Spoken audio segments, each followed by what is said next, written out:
Second, and a shot to right field. He got a great jump. Here comes Jordan around third. He will score, and Velazquez hits it the other way again. Josh Young, the final Rangers hope. Pops up the first one. In the air, shallow right. Jordan's got it, and the Cardinals win. The Redbirds beat Texas 5-3. Riley O'Brien the save. Pallante the win, but the offense, Brad, and the wonderful adjustments, to me, the star of this game. A lot of contact, good approach. I liked what we saw out of those guys. And then some big knocks with 2 outs as well. Nelly had one, Burley had one, so JC as well. But overall, I felt like we executed well tonight. Alongside Alex and T-Bone on BK, it's 11:06. Your time check brought to you by Clarkson Jewelers, an officially licensed Rolex jeweler. You should have had that pregnant pause there for a couple more seconds. Like, it's 11:06.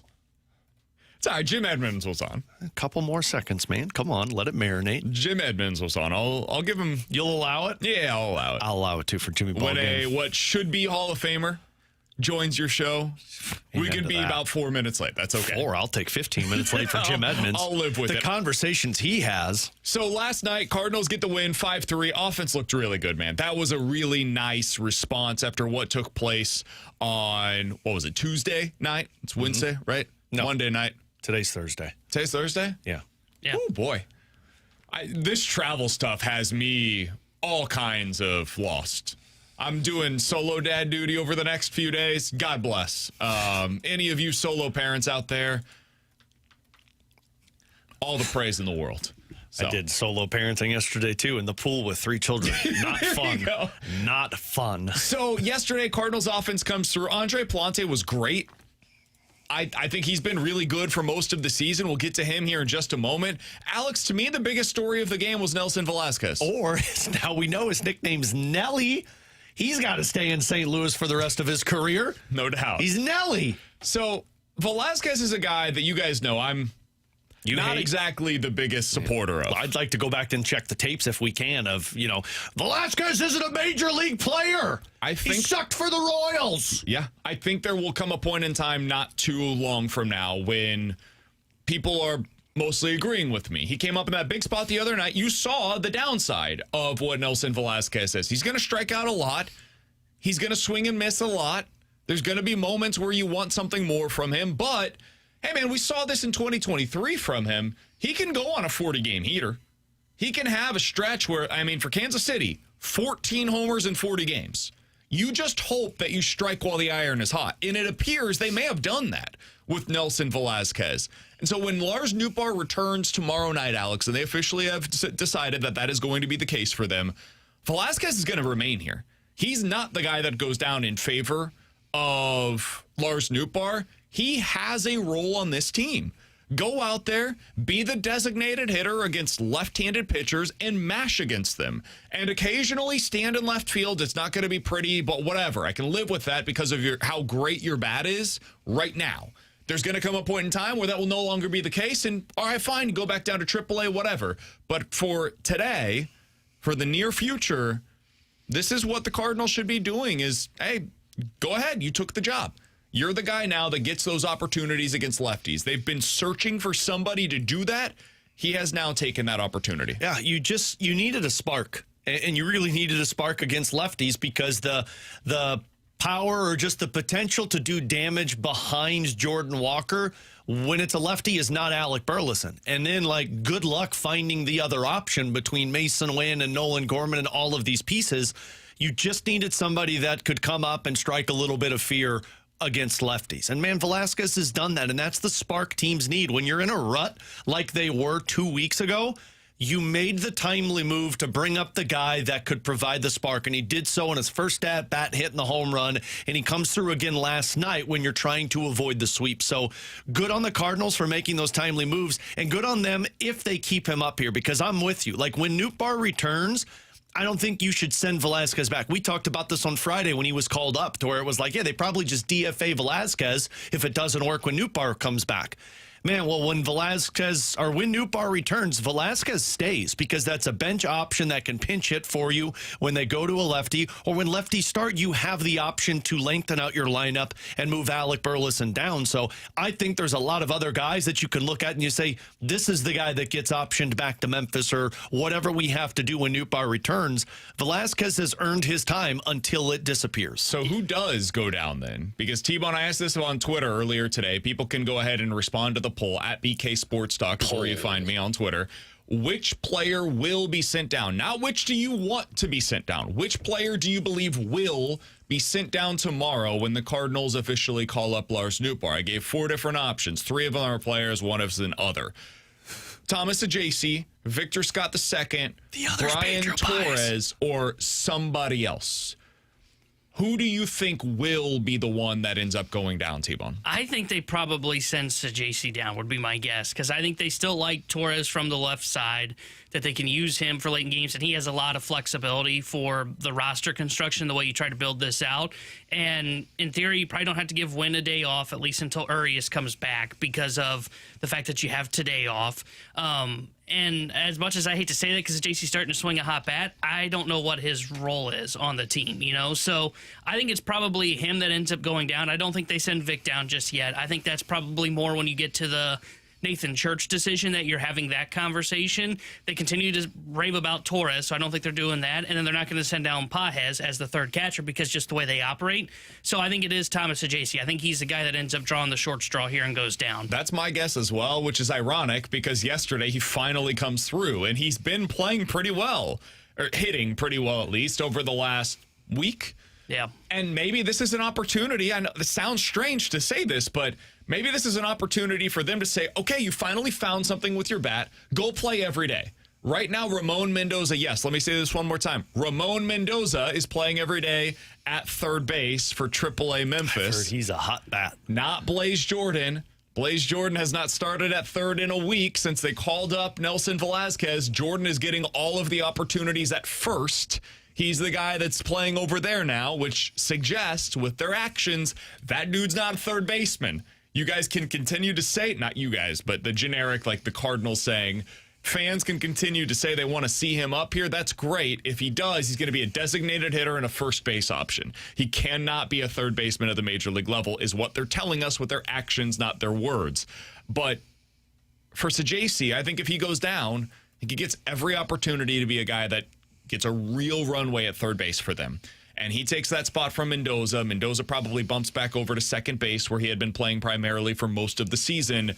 And Ajacey, we find out, is there something here? Can he figure it out at the AAA level?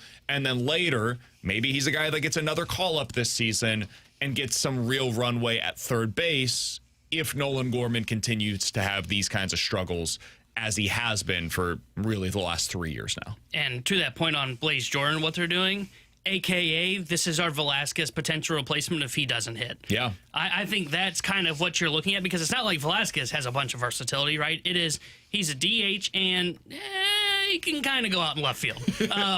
Technically, if you need a position, his position is left, but that's not real. It's kind of like what it was with Juan Yepes. Technically a left fielder, mostly a DH. Or Jose Martinez. It's just you played in an era where there was no DH. But I think that with Jordan, I think that's what this is they've put him over there. If this doesn't work with Velazquez, okay, then maybe you turn to the next right-handed bat, which could be him. If he goes through some struggles, maybe that's when you then see the shift potentially back to Thomas Ajacey if he plays well, if they send him down. All right, the last thing from last night's game was Andre Pallante, who was great. He was really good, 5 2/3 innings, 3 hits, 1 run allowed, only 2 walks, 5 strikeouts in the game. He's getting more chase. He's getting more swing and miss. That curveball is a real pitch for him right now. Alex, his ERA is now below 4 on the season. This is getting back to what he was 2 years ago. Last year is starting to look like more of a blip on the radar. 2 years ago is starting to look more like the kind of pitcher that you can expect Andre Pallante to be. I think the question, though, is this. What does it mean for them in the bigger picture? Because Pallante was at no risk, really, of losing his job right now. Who's going to take it? I mean, I guess Dobbins, maybe, but he's a guy that's in your rotation. They've clearly stated from day one, this is a guy that's going to be a starter for the St. Louis Cardinals for 2026. I think the bigger conversation for them has always been who's going to be in this rotation when they're good again, like really good again, competing for something meaningful, I still don't feel like that's changed for Andre Pallante. My answer would still be, well, he's making $4 million this year through the arbitration process. That means he's probably set up to make 7 or 8 next year. I think maybe you have one more year of Andre Pallante in your rotation at best, and then he's trade bait or a guy that's probably non-tendered, depending on the way that things go with the CBA and how that process ultimately plays out. But I don't think anything has tangibly changed for Pallante's future here in St. Louis, but I am glad to see that he's pitching better right now. Yeah, it's important for the Cardinals to finally get the returns. You wish you could have got this a little sooner in the situation when the Cardinals were lacking pitching, but, you can't expedite development, and Pallante have finally figured it out. But yeah, I'm with you. Like every time I watch Pallante, man, it's a great outing. But I think if I'm the Cardinals and I'm looking at him pitch, I'm saying, yeah, but I'm always looking to upgrade over that, right? You want more swing and miss stuff. You want guys that have the ability to go deeper into games. And for a pipeline that's as stacked as the Cardinals, it's just where Pallante falls into this. So, like, we had the conversation yesterday of, does Dustin May play into the Cardinals' future? I think if you were to present me Dustin May and Andre Pallante, I'm choosing Dustin May 10 times out of 10. So as this continues to go for Andre Pallante, he's a perfect guy to have in the rotation to fill it for you while you're in the development stage. And I think he's a really good piece to have that's like that 6th option for you. But I just don't think he's a guy that you look at when you're trying to compete and saying he's our 1 through 5. Maybe he's the back end of it, but yeah, I think there's 2 options with Pallante, and the better he pitches, and depending on where the Cardinals fall into this race, he potentially becomes the trade option for you either at the deadline or in the offseason. But I just don't know how deep his future goes with the Cardinals. Yeah, he's a perfect number 4 or 5 starter at Major League Baseball. And is that a guy that you want to go through the entire arbitration process with? Ideally, no. But this is the exact kind of arm you want in your rotation, because if he pitches well and your pipeline develops behind him, you can use him as trade bait, whether that is to upgrade the roster or just potentially trade him out, get a prospect, and then go on and fill that spot with somebody else that's in the minor leagues that you like, that you think has a higher ceiling. And the reason I say he's the perfect number 4, number 5 star for you, if the pipeline for some reason doesn't start churning these guys out, and whatever reason things just go awry down there in the minor leagues, which happens, guess what? Now I've got Andre Pallante here. And it's the perfect guy to have at the back end of a rotation. Ideally, you probably don't want to go through the arbitration process with him because he will start to get expensive to where you don't want to be paying him that as a number 4 starter. But if you had to, it's totally fine. So this is a great thing for the Cardinals that last year is looking like a blip on the radar. I agree. The future probably not here in St. Louis unless something really goes wrong down in the minor leagues. But if he ends up pitching well like this is a guy that's going to become a serious trade asset for St. Louis. Yeah, be interesting to see what kind of value he has both at this year's deadline and beyond. See if there's any teams that could be potentially takers for him. Alongside Alex and T-Bone on BK, it's 11:17. Your time check brought to you by Clarkson Jewelers, an officially licensed Rolex jeweler. Coming up in about 15 minutes. We don't talk a lot of NBA on this show, but last night, man, Knicks come back, huge comeback, and then ultimately win by double digits in the fourth quarter. What is the comparison for this year's Knicks team? It feels like a bit of a moment for them. We'll get into that coming up in 15 minutes. But next, there's really no reason to be concerned at this point about Jordan Walker until it's a far more extended slump. Last night was a reminder of that. We'll get into that next here on 101 ESPN.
Alongside Alex and T-Bone on BK, I know there were some hyperventilating among Cardinals fans recently about the Jordan Walker situation. He had not been hitting well. He really had been striking out a lot lately. I mean, it was a bit alarming to watch because this is a guy that had been amazing all season long, and he had reverted back to a lot of his old habits. Swinging at that pitch low and away, swinging through pitches in the zone. I mean, it didn't look good. It looked really ugly. And when you see this offense without somebody performing at that MVP level, you are reminded, oh, yeah, that's what they're missing. Because a lot of the other guys in the lineup had basically been performing at the same level, but you're missing somebody to drive players in. And when he or Burley don't do that, well, they've got a whole lot of nothing behind them. So it didn't look good. The offense went through a pretty significant dry spell, and it coincided with his struggles. And then last night, he goes 3 for 4, scored 3 runs, also had a stolen base. He quietly, I believe, leads the team in stolen bases on the season now with 7, which doesn't speak highly of what we've seen from Victor Scott, but also, whatever, it is what it is. We can go ahead and stop worrying about these mini slumps by Jordan Walker. He's now had like 2 of them this season.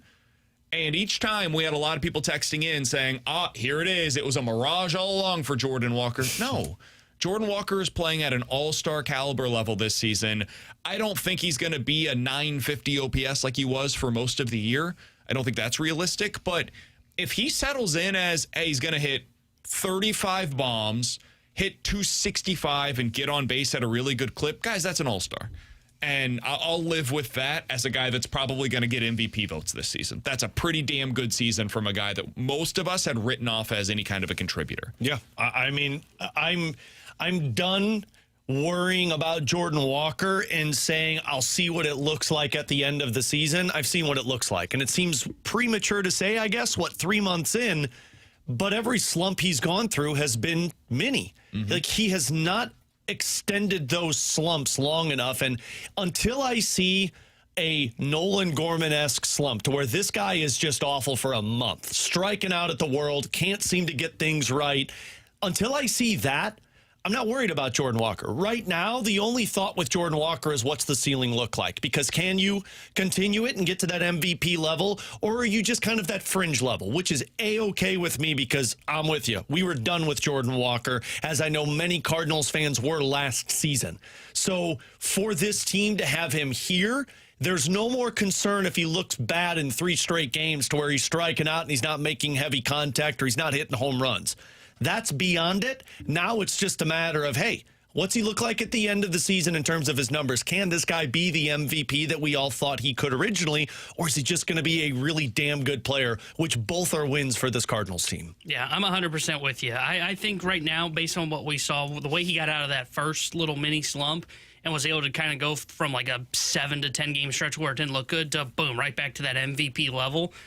That doesn't happen by accident, right? And that's where I look at the most recent slump that he's had, and I wasn't even sweating it. Now, you did notice it, right? Because both the plate appearances weren't good, and the offense really went cold when he wasn't hitting.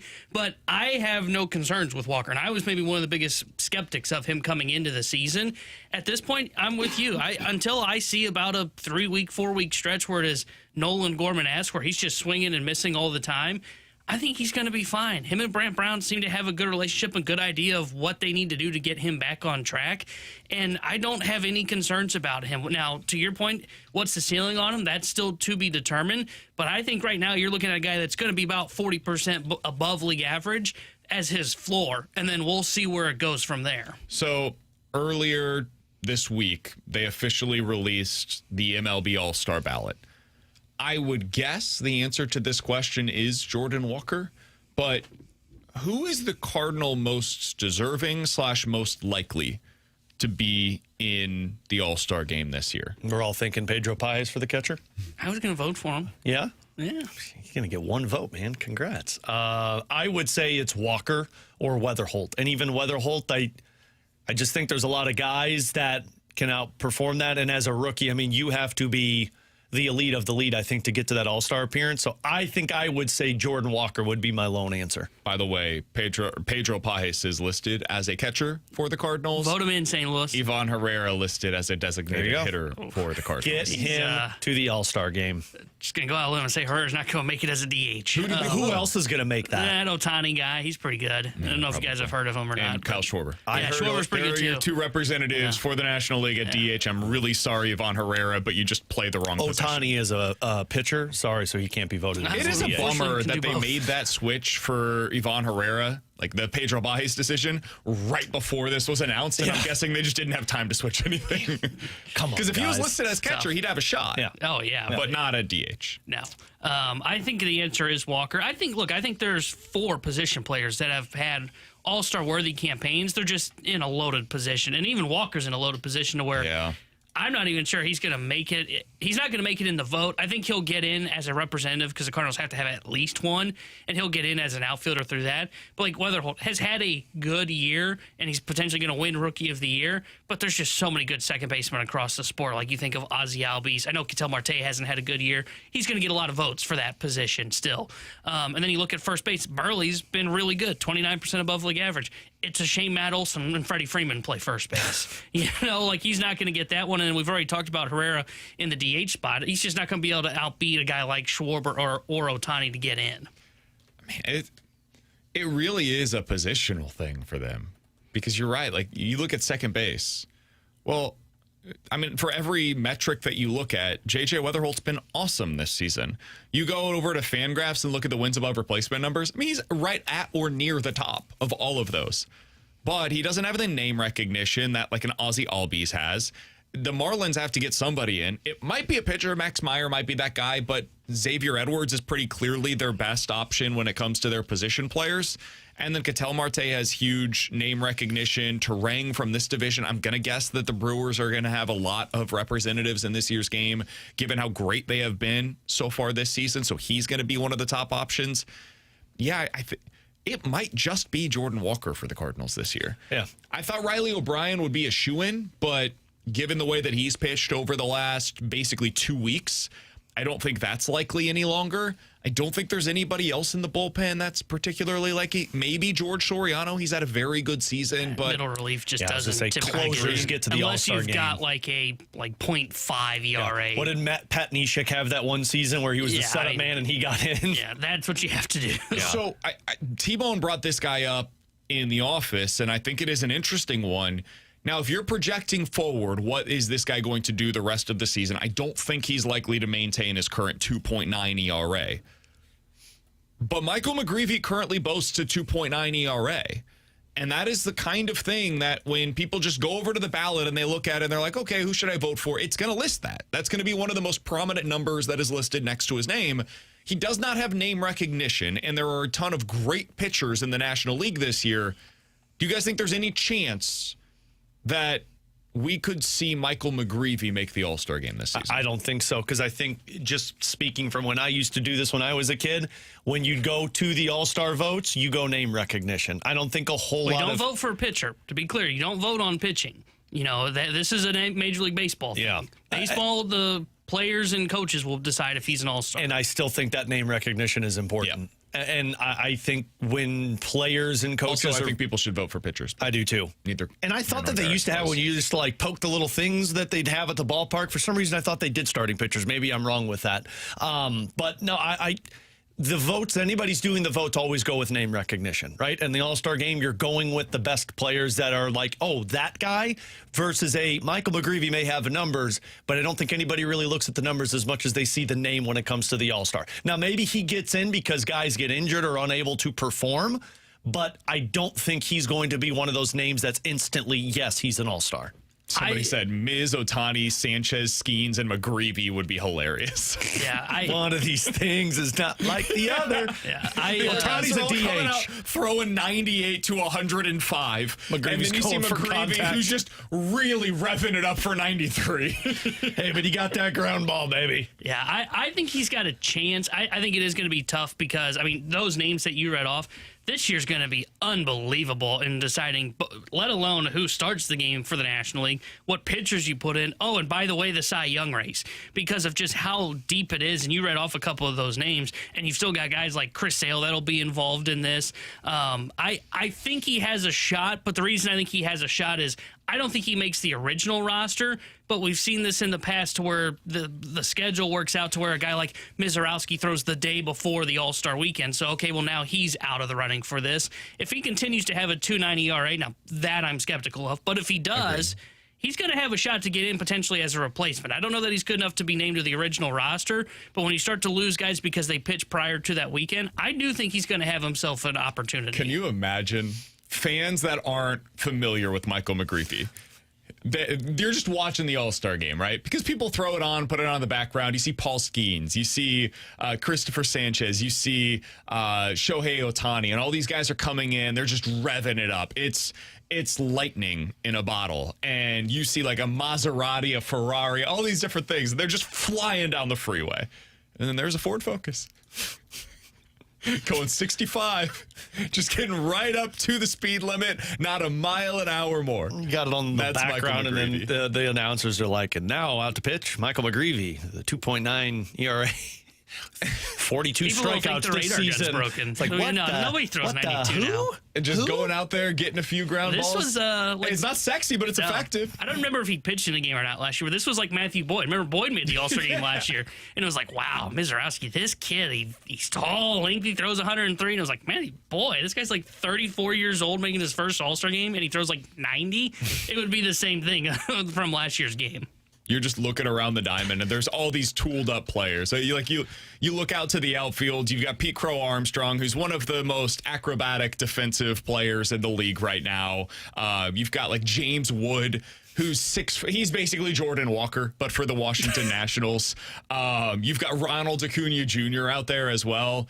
And then you've just got Michael McGreevy standing on the mound, who is a classic throwback, just spotting it up.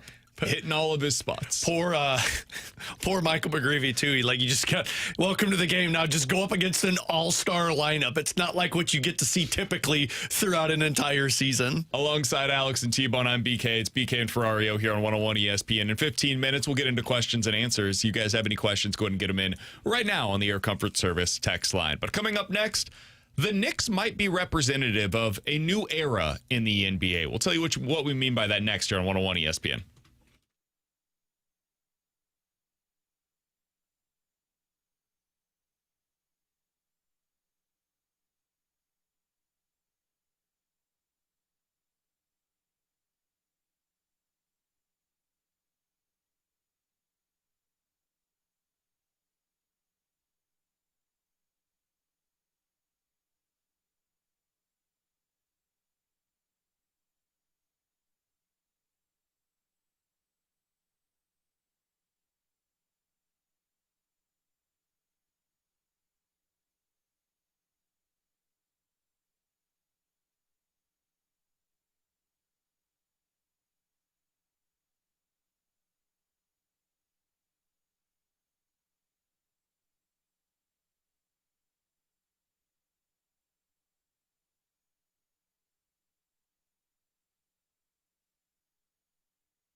Tanner Hendrickson here with a Sports Center update brought to you by Universal Windows Direct. Cardinals salvage a game in their 3-game set with the Rangers last night as they win 5-3. They are off today. They'll be back in action tomorrow night when they start a 3-game set at home against the Cincinnati Reds. Brady Singer will be on the mound for Cincinnati. Kyle Leahy will get the start for St. Louis. And tonight here on 101 ESPN, we'll have Game 2 for you of the Stanley Cup Finals with pregame coverage starting at 6:30 with puck drop at 7. The Sports Center update was brought to you by Universal Windows Direct. You'll be saying, I love my windows.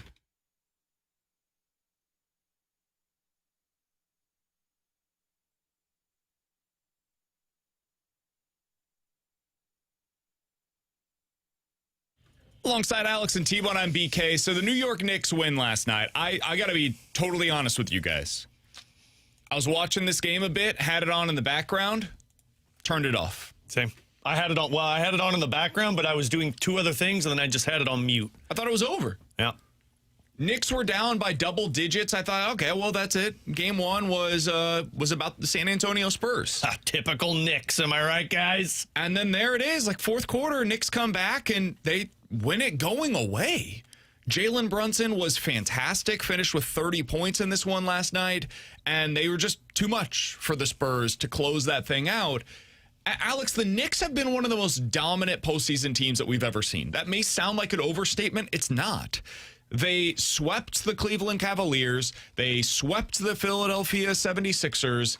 And they won the last 3 games of their series against the Atlanta Hawks. They have not lost a playoff game since April 23rd. It is June 3rd, guys. It's been 6 weeks since the last time that they lost a playoff game, and they're winning most of these games by 20 plus. Last night they were down. They still won by double digits last night.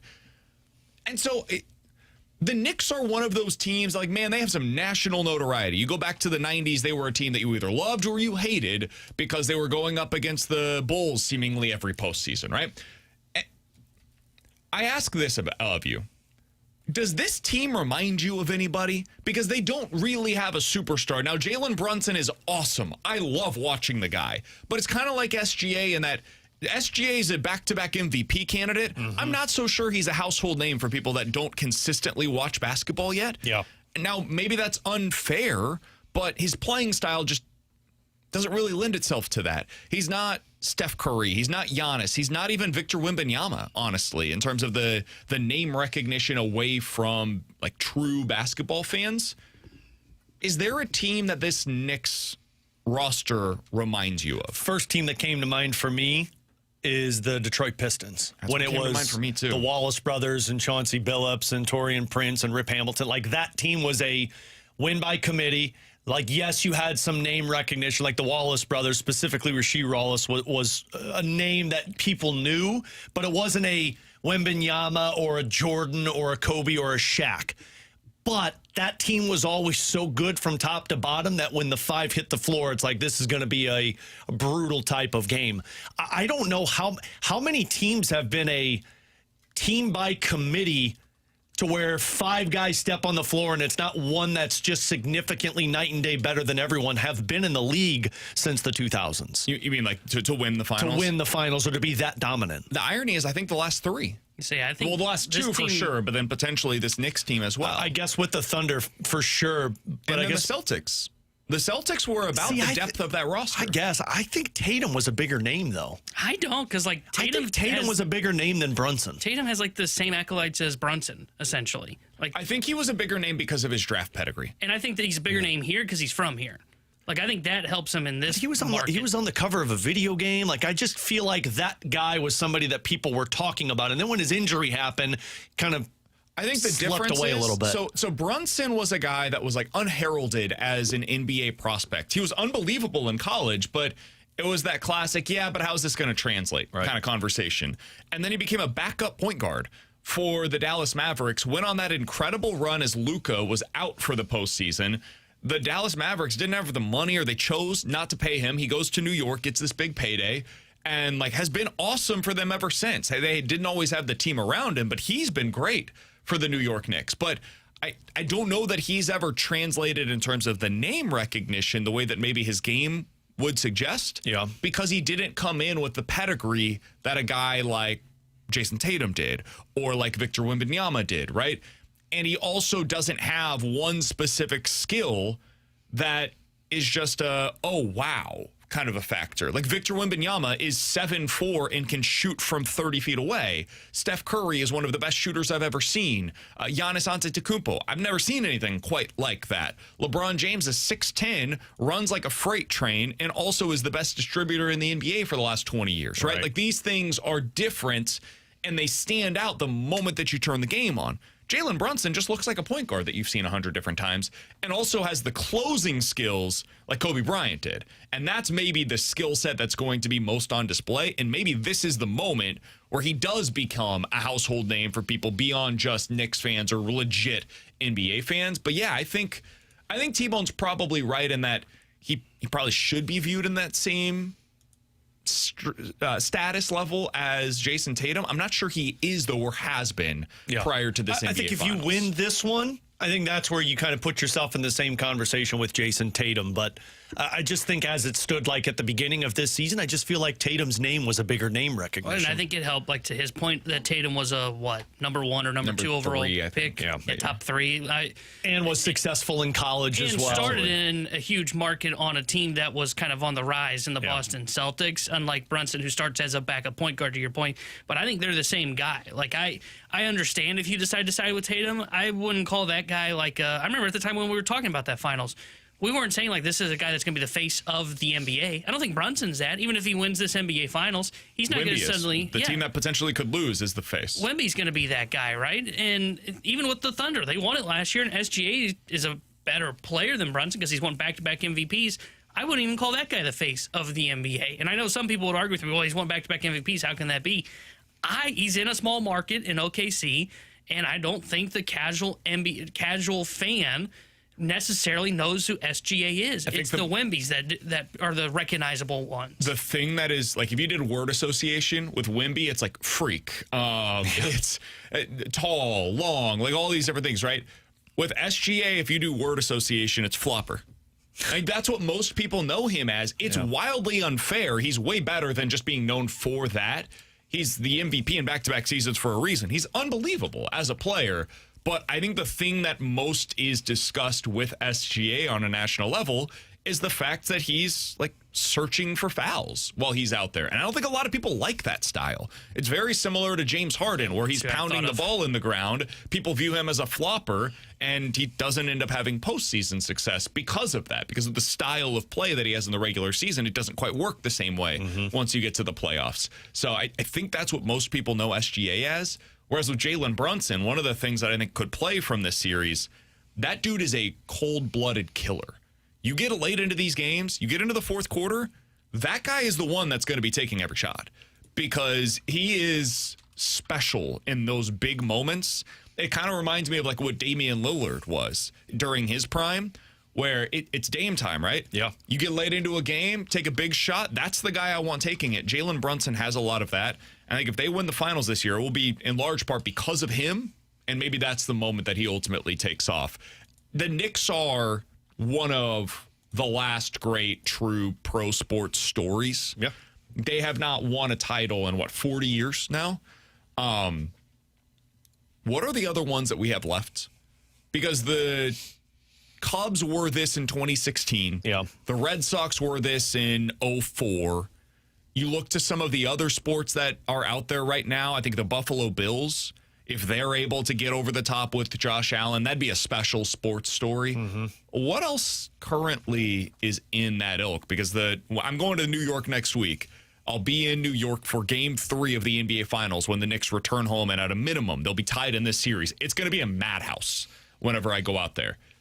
What else could exist like that, Alex? Well, it's not U.S., but it's Canadian, like the Maple Leafs. I believe when the Maple Leafs get there, if they ever get there, it's going to be pandemonium. Buffalo Sabres are one that kind of ties right into the Buffalo Bills because of where they're at. Those are two hockey ones that come to maybe Edmonton. I think Edmonton could be in this, although they've been to the Stanley Cup final, so it's just asking to win it. I'm trying to think of other ones. T-Bone, does one come to mind for you for baseball? Is there Mariners, one? I think. Yeah, that's probably a pretty good one. They've been around since 1977, never won a World Series. They've had teams that have been very good. They hold the record for most wins in the regular season. They've never won a World Series. That's crazy. I don't even know if they've been to a World Series now that I say that. Because like they missed it last Yeah, year. they were close last year. They weren't there with Ichiro. They were terrible with Ichiro for most of his time there. They weren't there with Griffey. They've never been No? to a World Series. So they've been I don't around since recall one. '77. I knew they hadn't won one. I couldn't remember if they had been to one. So they haven't been to a World Series or won a World Series since their inception in Went to 1977. back-to-back ALCS in the 2000 and 2001 seasons, but did not get there. And I think Cleveland Guardians are also on like a 75. They've been year there, though. drought. They were in 2016. They've been there, but they haven't won a World because that was that story of that World Series. Is it was like 50 years for the Guardians, 100 years for the Cubs. I think those are probably your two baseball ones. Jets in the NFL? Cowboys in the NFL, too. There's a lot, I think, in the NFL. Would you Bills. put the Lions on that list? Oh, yeah. Yeah. Lions would be another Yeah. one. NFL's That would got quite a definitely be few. another one of those. Yeah, those are probably the ones in the NFL that stand out most. Bengals, maybe? They've been known as just a sad sack organization for such a long time. Cleveland. man. That's fair. Cleveland would be Yeah, on the that Browns. list. Dude, can you imagine if the Browns got Oh, good? it'd be pandemonium up there. Because I know they're the only thing talked about there in Cleveland. Somebody said the Athletics. I do wonder about that. I don't know. I don't know anymore. Because if they were still in Oakland, I could see that. That would be a pretty special story. But now that they're going to Vegas, I do think that loses its luster a Yeah, bit. it's different When a team history now. Changes Yeah, markets. it's different history now. Yeah, I don't think it's the same since they're not in Oakland where they won their titles at the Coliseum. So I agree with you guys. I don't think that they would. Somebody fall into mentioned that. the Bears. That's a good one. They been a while on have them. been to one, but they have like not the won one in 70s, 40 right? years. 85, I believe, is the last time Yeah, they won it. 85. That's right. So, yeah, that would be another good one. There's still a few of them. NFL probably has the most of these great stories. NHL has a few. NHL's only, and again, I don't think there's a lot of U.S. teams in the NHL compared to the Basically just Canadian Buffalo. side. Is that right? Buffalo, I mean, St. like, Louis was this. yeah, St. Louis was this before they had their success. San Jose, they haven't won one, right? They haven't They've been won around one the same ever. amount How of much- time as I don't know Blues. how I'm much truly that market gonna is. ask. I know. Yeah, I what don't you're think thinking, I don't yeah. think that mark. Now that fan base is good when they're good, but I don't think that market's like Buffalo that with you. always is. Like Detroit hasn't been there for what 10 years, and like they were a team that was there every single year, but 10 they won years. it in the 2011 Yeah. season, so That's it's not chump that change. far. It's like a Yankees fan complaint. We haven't Yeah, I won a know. World Series since So the that's early why, like, 2000s. what Buffalo did this year kind of showcased it. But yeah, I think there's more desperation on the Canadian market than there is the U.S. Because market. Carolina is this. Yes, but hasn't been there since 2006. Is Edmonton this? I know they've gotten the final back-to-back years, but they were viewed as a great I organization think with Gretzky. every Canada team I kind of think is. Every Canadian market's probably Toronto, there. Montreal. Because I think Calgary fits hasn't into won it this. since the 80s. I'm not counting Winnipeg. Ottawa, don't believe, has ever won it, unless I'm mistaken there. Edmonton hasn't won it since the 80s. Maple Leafs haven't won it since, God, before my dad was born. 60 years, yeah. right? Yeah. So, like, all of the Canadian markets are in that same boat. Alongside Alex and T-Bone, I'm BK. Questions and answers coming up next.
314-399-9646 is the Air Comfort Service text line for questions and answers from the 314. Why do you guys think so many national sports writers are against a salary cap in baseball? Because that's what they've known. And that's what they've always been told should be the line for Major League Baseball is, hey, this is a uncapped sport. Yeah. It's timeless and it's uncapped. Those are two things that make this sport unique compared to every other North American professional sport.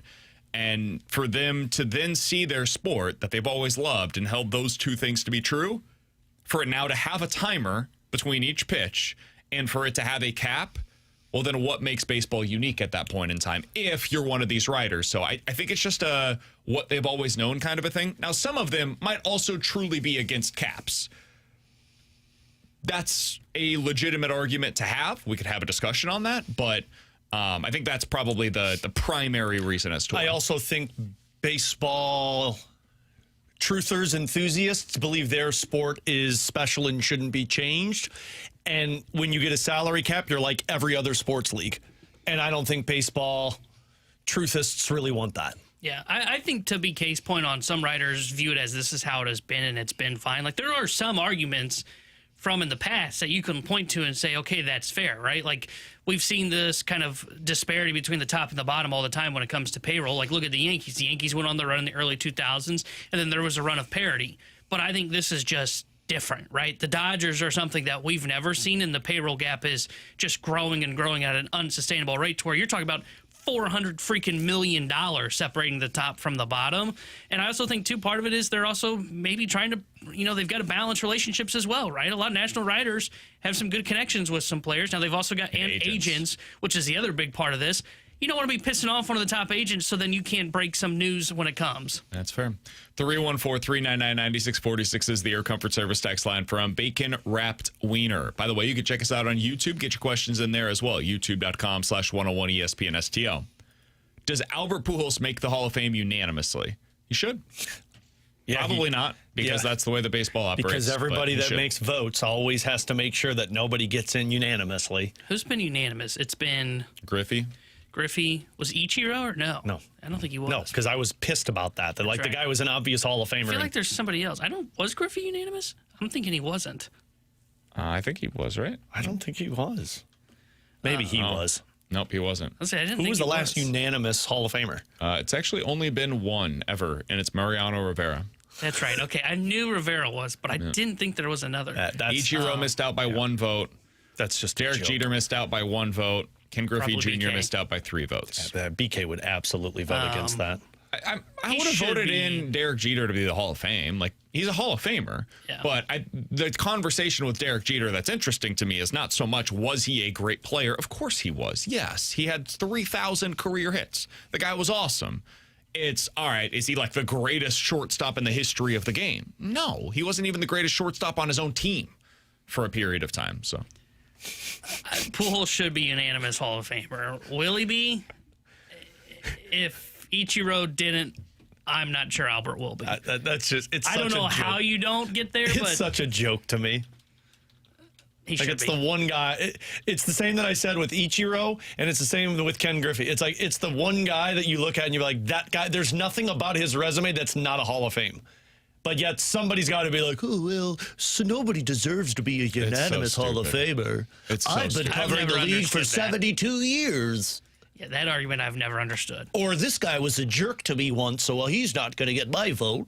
314-399-9646 is the Air Comfort Service text line for questions and answers from the 636. Are you guys worried about Riley O'Brien going into a slump and can't get out of it, or Mason Wynn not getting locked back in as a hitter? Let's start with the O'Brien thing. Last night I thought was a big deal for him to be able to go back out there. I know George Soriano was down, so he wasn't even an option for them apparently last night, but for O'Brien to go out there and be as effective as he was, especially after that leadoff walk, I thought it was happening again with Riley O'Brien, and then he locks it down. Great moment for him. Am I worried about it? A little bit. I do wonder if he's lost a bit of his effectiveness. The sinker is not operating the way that it did early in the season, but it's not a huge issue just yet. Yeah, I'm not worried about it now because I think every bullpen arm is going to have one of these moments, and especially for Riley O'Brien, who doesn't have a resume that he's the elite of the elite.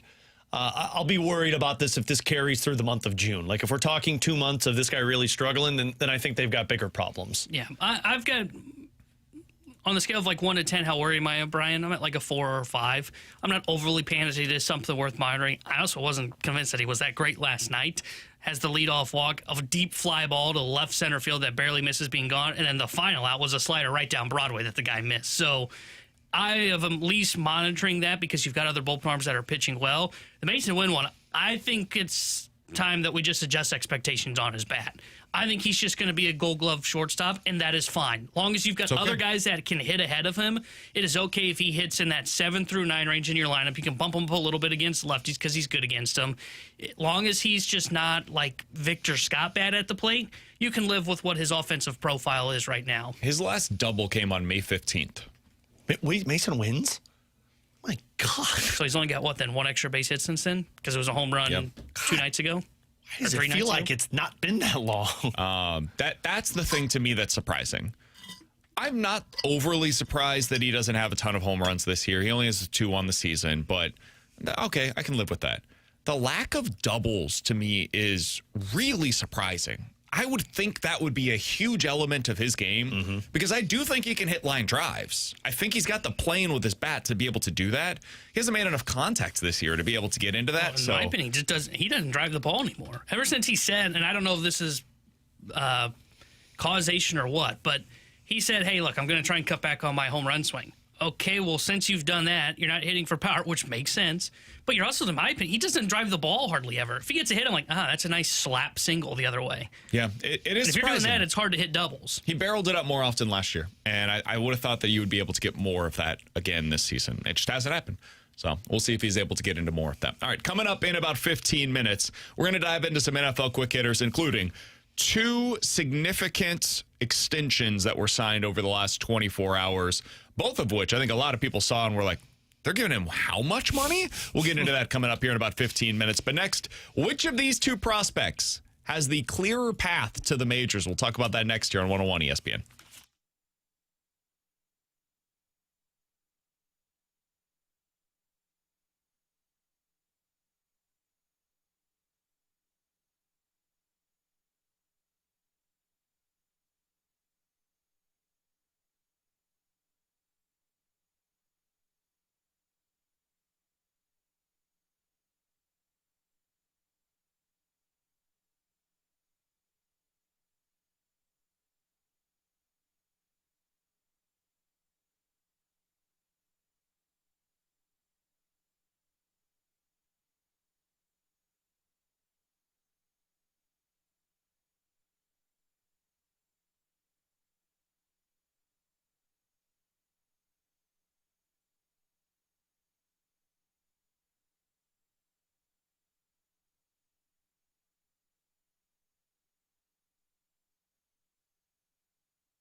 Alongside Alex and T-Bone, I'm BK. You've got BK and Ferrario here on 101 ESPN. I'm sure this will make everybody happy. Which of these two prized prospects for the Cardinals has a clearer path to the major leagues? None of them, because this team won't call up anybody.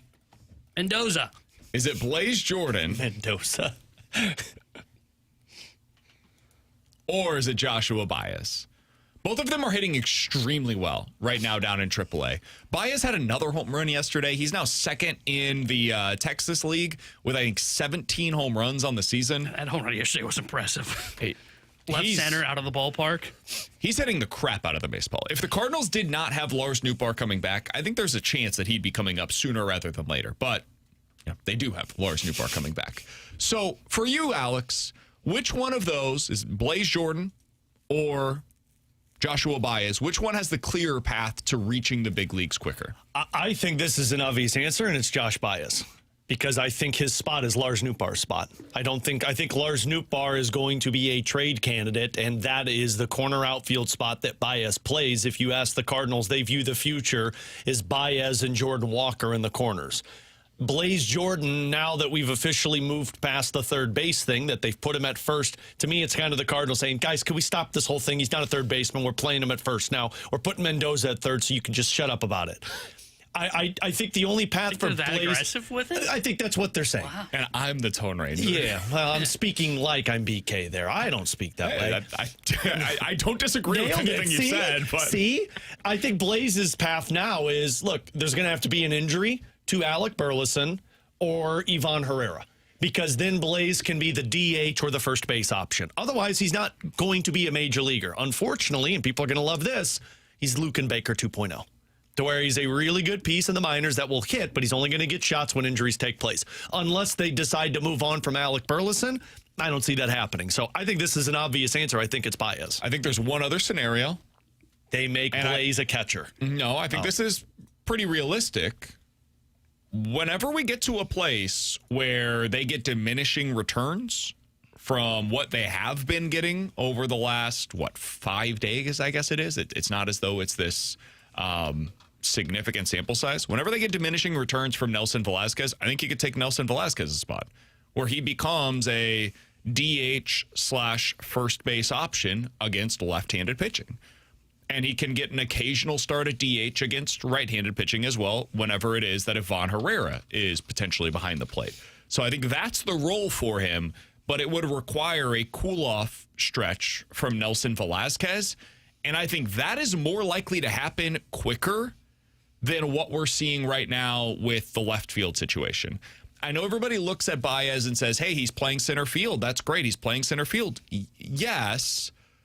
I don't have a lot of confidence, though, that they're going to do that with him at the major league level. I think it's going to be really interesting and potentially telling what they do with Nathan Church on his rehab stint when he goes down to Memphis. Do they put Church in left field and leave Joshua Baez in center? I would be surprised by that. But if they do, that will tell me with their actions, oh, they're serious about Joshua Baez as a center field option for them at the major league level. And then I will change my tune.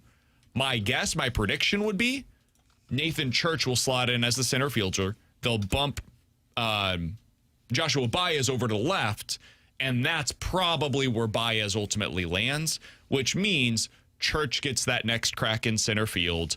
Newt is getting that opportunity right now in left field, and there's just a lot of time and runway between now and the moment when they would potentially call up Baez. That's probably closer to like August, whereas with Blaze Jordan, man, you're telling me I've got a 2-month stretch between now and then that I could see a call up for Blaze Jordan, and all that has to happen is Nelson Velazquez goes through a 2-week stretch where he's striking out a lot? Okay, I'll bet on that side of things. So I think Blaze Jordan's path is a little clearer. Yeah, I'm on your side. I think it's Blaze Jordan as well, because I think you can see the spot for what they're going to do for him, right? If Velazquez doesn't hit, I said it in the open when we were talking about him in their roster moves, he doesn't hit, I think they're probably going to go to the next guy that's right-handed that can have a role on this team as a DH / a first baseman. And Alec Burleson, I know he had, I think it was 2 hits last night against Mackenzie Gore.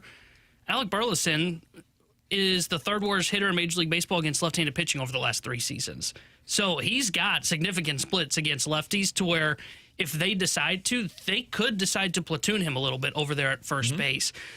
With Baez, I'm with you. I don't think they're going to play him in center field when Church, I think, returns to the lineup or goes into the lineup tonight for the Memphis Redbirds. Is he expected tonight? I think it's tonight is when he's supposed to be back or be on his rehab at some point assignment. This weekend, over the next few days at a minimum. I don't think that they're going to put Baez in center. I don't think they actually view him as a center fielder. I think they're putting him out there in center for two things. One, we have a crap ton of outfielders in the minor leagues, so to get everybody in the lineup, we need to put somebody in center. And we're going to put him out there to just see what he looks like, right? Maybe he does develop into a center fielder, and then, okay, now you just found your answer for Victor Scott in that center field spot. Also, they have no other options. Exactly. Like, who else is playing center at AAA right now? So, if not him. I think it's those two factors that have put him in center field, and I'm not convinced that Newbar's not here post-August, right? Is he part of the long-term core of the Cardinals? Probably not. I would lean towards no. But if they're in this position today by the deadline, they're in the second wild card spot. Do you guys think they're trading Lars Nootbaar if he's playing well? My answer is probably not. I don't know. I think if Baez is hitting really well, I think there's a chance. I don't think that them as a playoff team would trade Lars Nootbaar and say, let's put the pressure on the rookie to come in here and take over that production. My honest answer is I don't know. I think it's possible. I think it depends. I think it depends on what teams are willing to offer at that point in time. Like if the New York Yankees call and say, hey, we've got X, Y, and Z pitching options for you, would you be willing to trade Lars Nootbaar? Would you be willing to move on from him? I think they might be.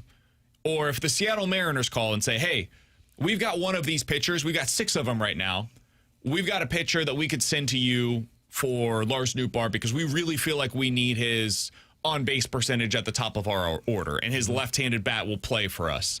Would you be willing to make that move? Well, sure, yeah. I think that's something that the Cardinals would be willing to talk about.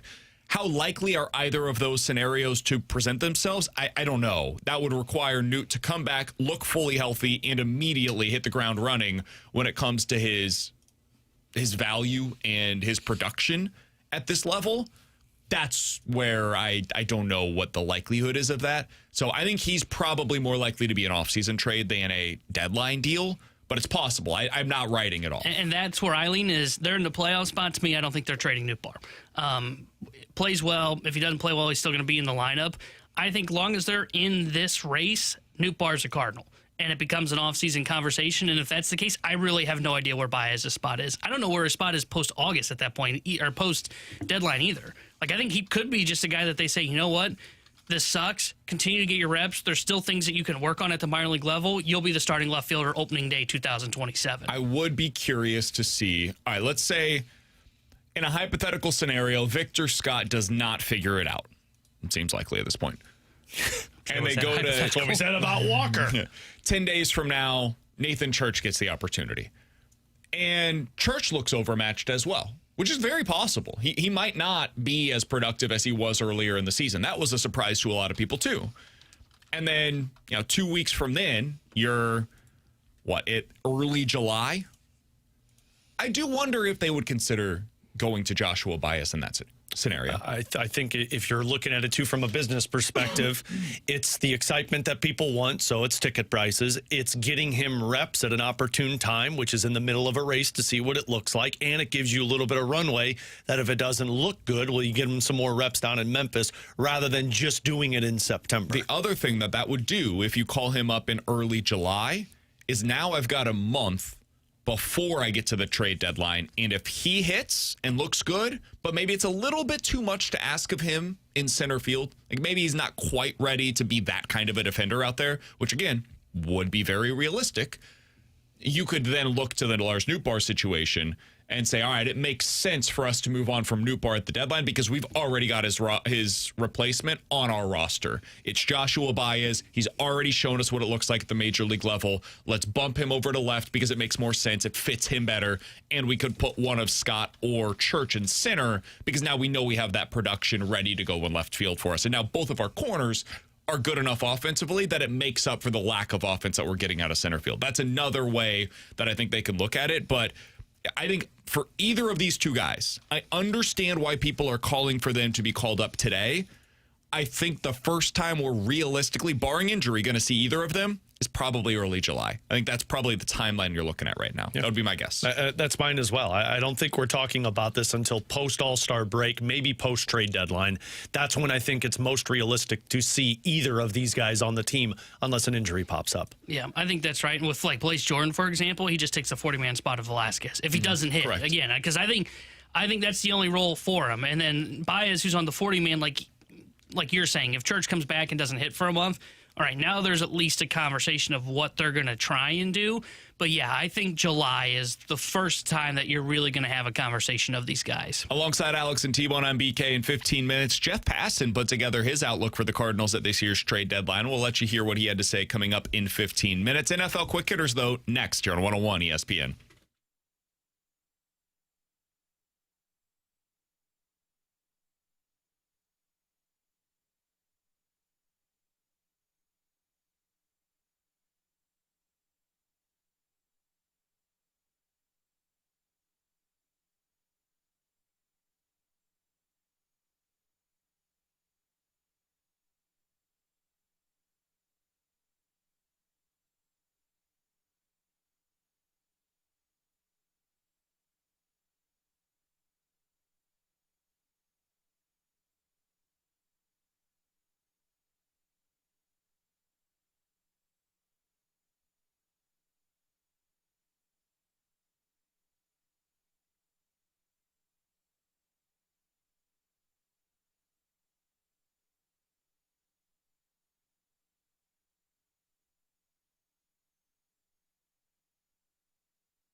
Alongside Alex and T-Bone on BK, let's dive into some NFL quick hitters. You guys see this money for Christian Watson? Yeah, what's your team doing, dog?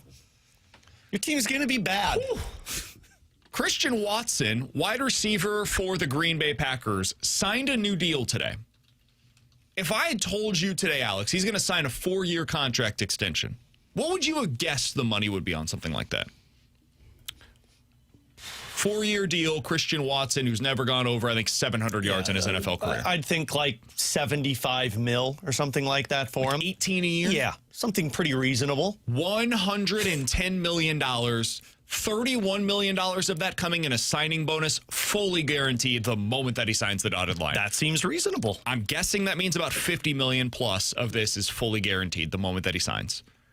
That's a joke, man. Listen, I know the cap is going up. It's exploding. All of these numbers are going to surprise us. That's wild. To let Romeo Doubs walk for what he signed for earlier in the offseason, only to sign Christian Watson to a 4-year, $110 million contract.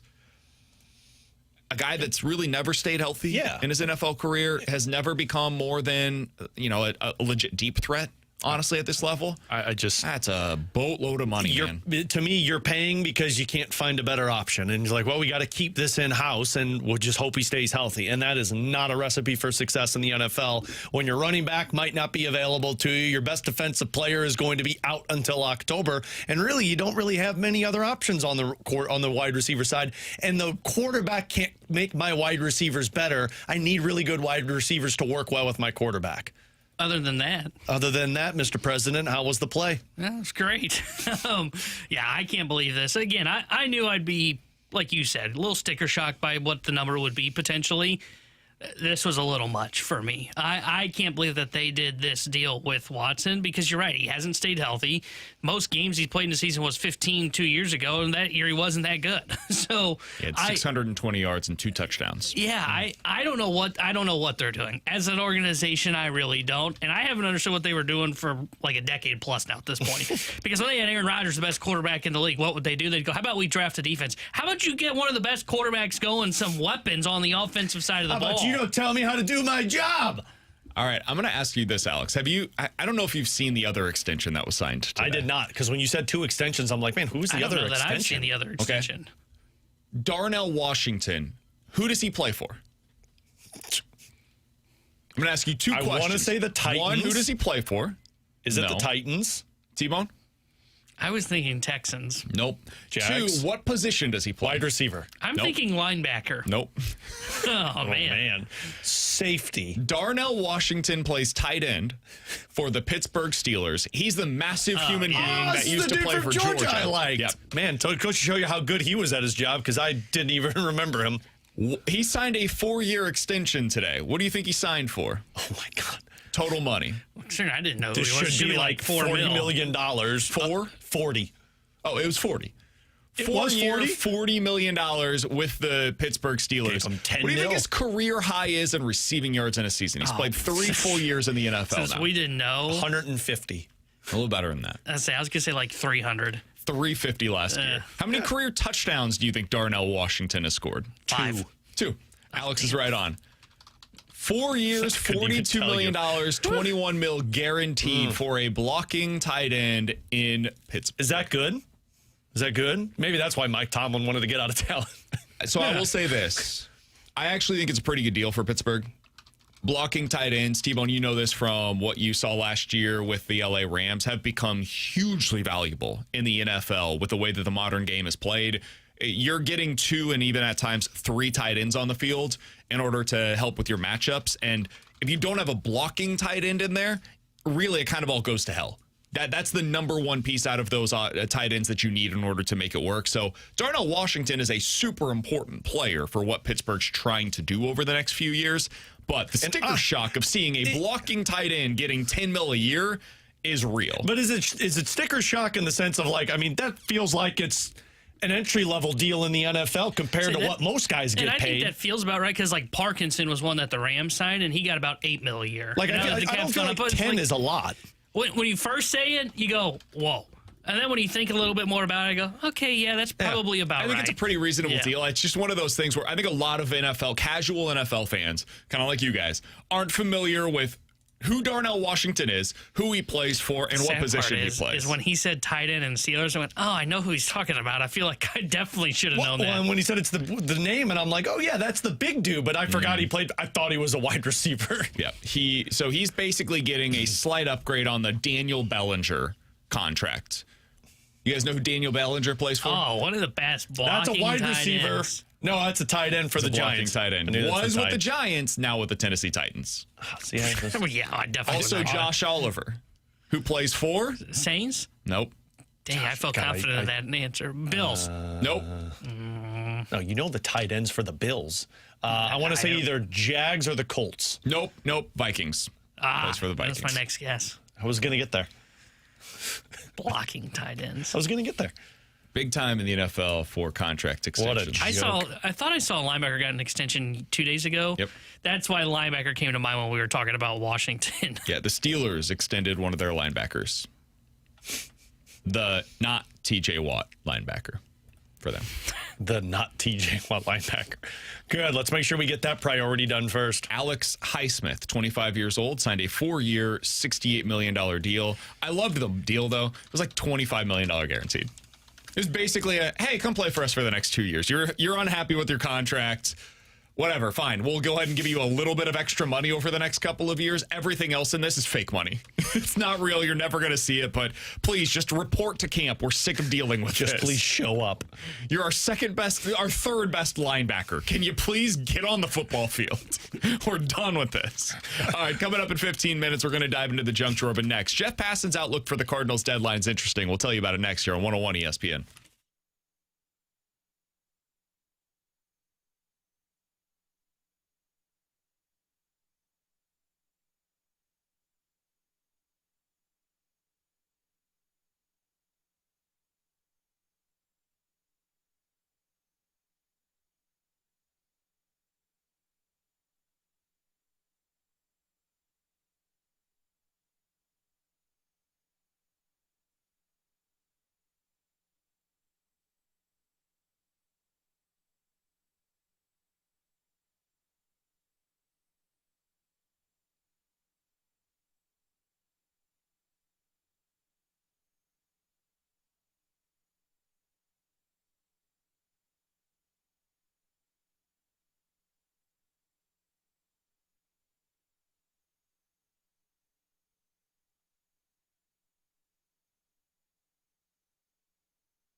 Tanner Hendrickson here in the Sports Center update brought to you by Saliga Heating and Cooling. Last night, Cardinals took down the Rangers 5-3 as they salvage a game in the 3-game set.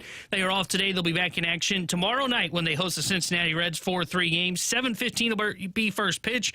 Brady Singer will be on the mound for Cincinnati. Kyle Leahy will get the start for St. Louis. And tonight here on 101 ESPN, Game 2 of the Stanley Cup Finals, as well as pregame coverage starting at 6:30 with puck drop at 7. The Sports Center update was brought to you by Saliga Heating and Cooling, a Daikin heating and air conditioning dealer.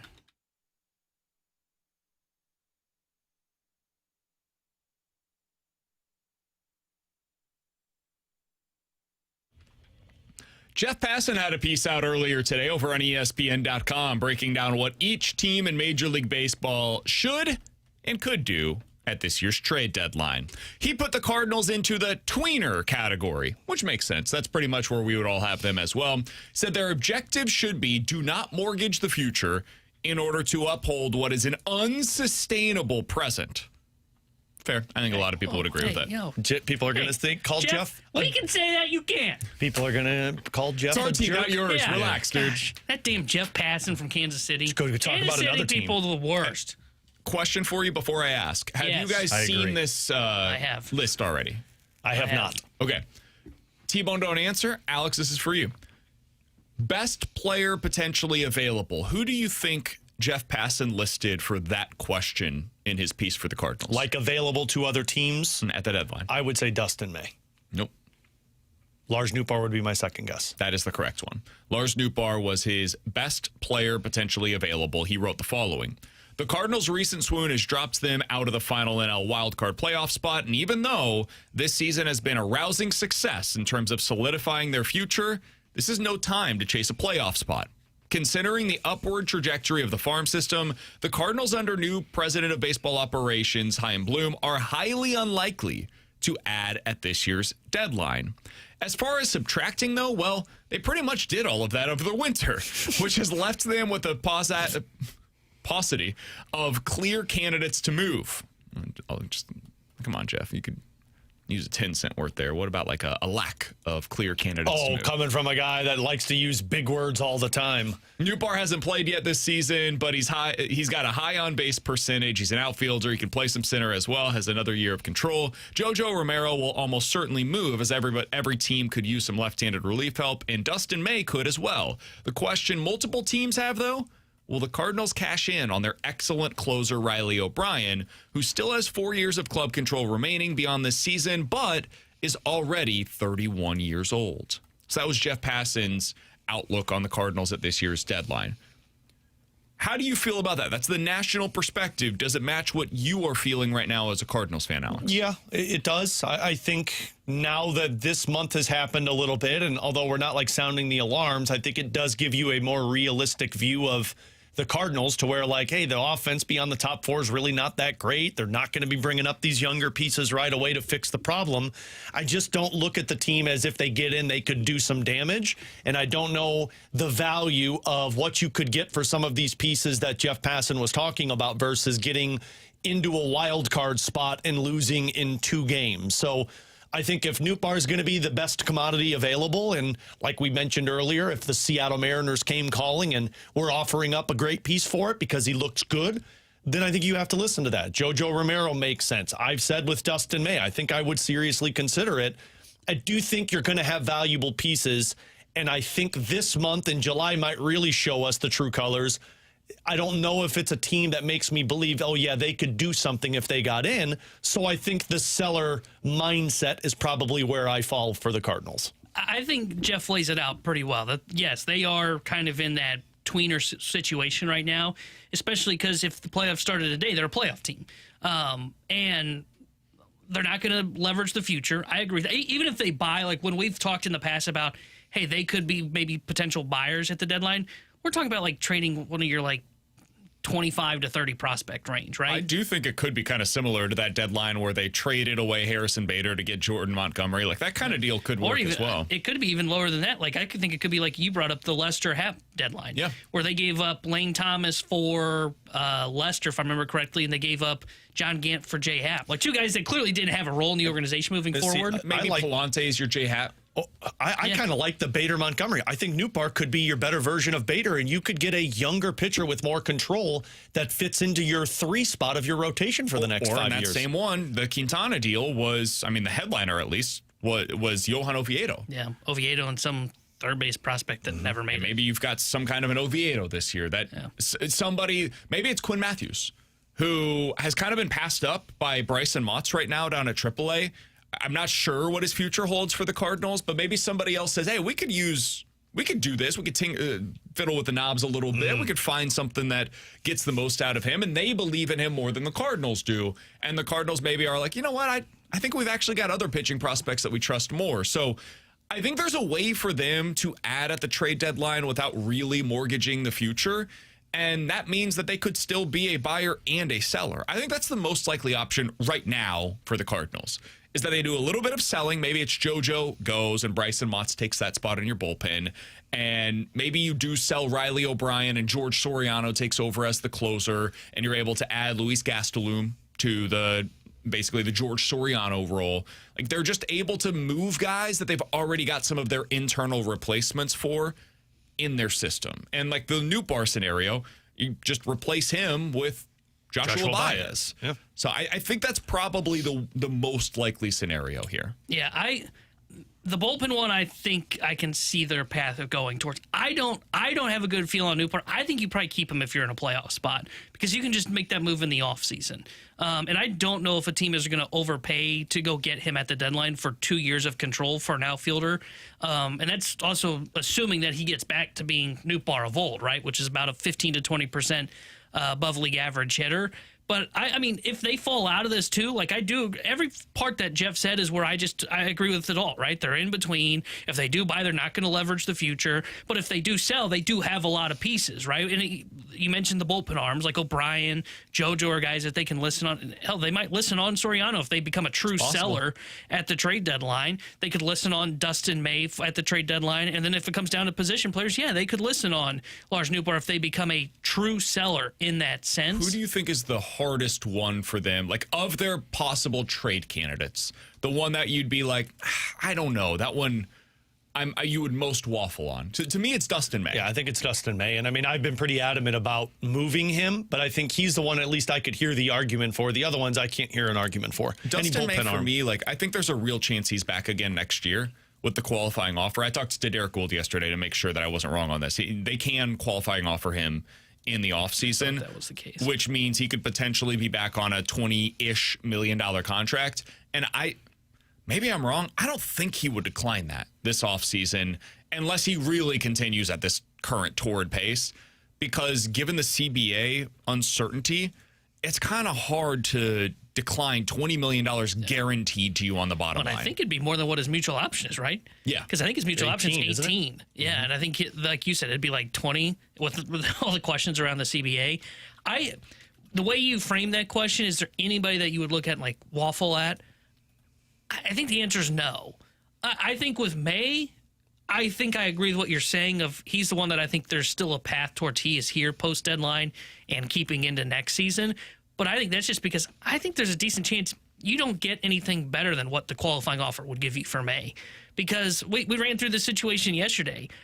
If he continues to pitch well like he has been, he still is kind of low when it comes to like the range of starters that could be available at the trade deadline. And then you're asking a question of, well, is it more valuable for us to keep him, potentially get a late first-round pick for him if he declines the qualifying offer and signs elsewhere?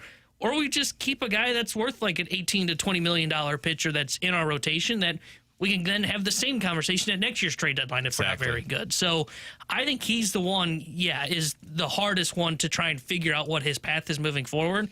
If you're out of it, Nootbaar's playing well, boom, you trade Lars Nootbaar. You're out of it, you can basically say, any bullpen arm you want, long as you meet our asking price, you can have them. Because I don't think there's any bullpen arm you're willing to just say we're going to keep for the long term. What about O'Brien? I think you're listening to him. If he's pitching well, if you're in the playoffs, let's say you're kind of similar to where you're at right now, where it is a really muddled conversation right now for that final wild card spot. The Padres, the Cardinals, and the Pirates all have the same record atop the NL wild card standings. Then you've got the Diamondbacks and the Phillies 1/2 game back. You've got the Cubs 1 game back. the Reds 1.5 games back, and the Nationals 2.5 games back. Now, there will be some gap there that exists. Some of these teams will move up, some of them will move down by the time that we get 2 months from now to the trade deadline.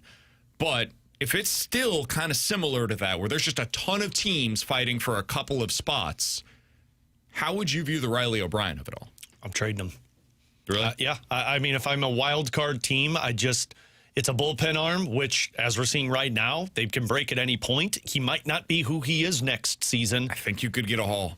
And that's why I'm moving him. If the value is really good for my minor league system and my future, I'll find another closer on my team this year and next year. T-Bone, you say it all the time. You can find bullpen arms. You can push them into closer. You're not trying to compete next year. You're still in asset accumulation mode. And if I've got a piece that a lot of other teams want, which I saw, I forget who had the piece, but basically said, like, bullpen arms just are not available right now. Like, nobody wants to move them. That will change, obviously, but if you're muddled in the NL trying to make the playoffs, a lot of teams are going to want bullpens arm. Passan specifically referenced Riley O'Brien as an interesting trade candidate for the Dodgers. That's gonna sting T-Bone, but I mean, that's the system you'd want to see. It's worth it, T-Bone. Standings as they are today, we're having this conversation July 31st.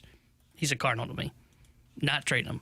I'm not punting on a playoff spot. I get it.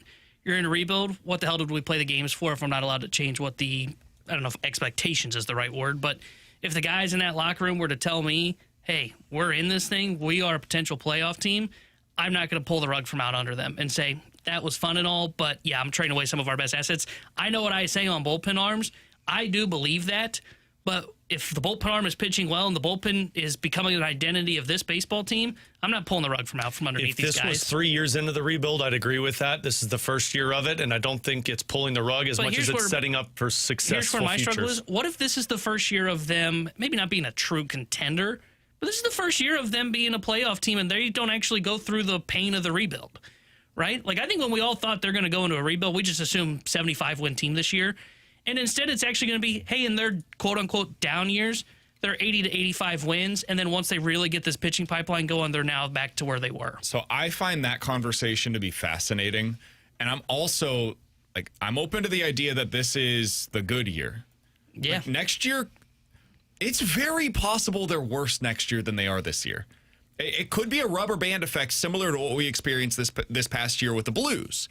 And the team that I would point out for this is the Blue Jays, where 2 years ago, the Blue Jays won 74 games. Not a good season by them. There was a lot of talk of, do you fire everybody? What's the situation going to be with the core of this roster? How does it look like? And then last year, they won 94 games, went to the World Series, and were, 90 feet away from really giving the Dodgers everything they could handle to win that thing. Got to Game 7 of the World Series, and they were right there. They were as close as you can possibly get to getting over the hump.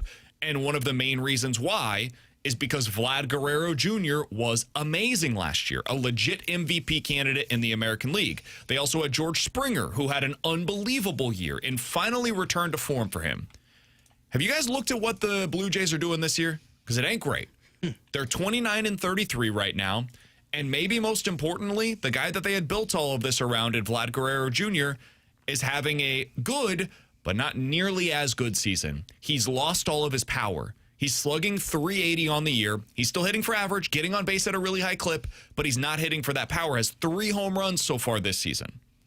And you look at George Springer, he's been awful. The guy that was an MVP candidate last year, he's hitting .205 right now with no power either. So the reason I bring them up is because you never know when your best shot is to be able to go on some kind of a run. The Blue Jays were not expecting last year to be a World Series team. They thought maybe we could have a contender here, but we're not expecting a World Series championship out of this.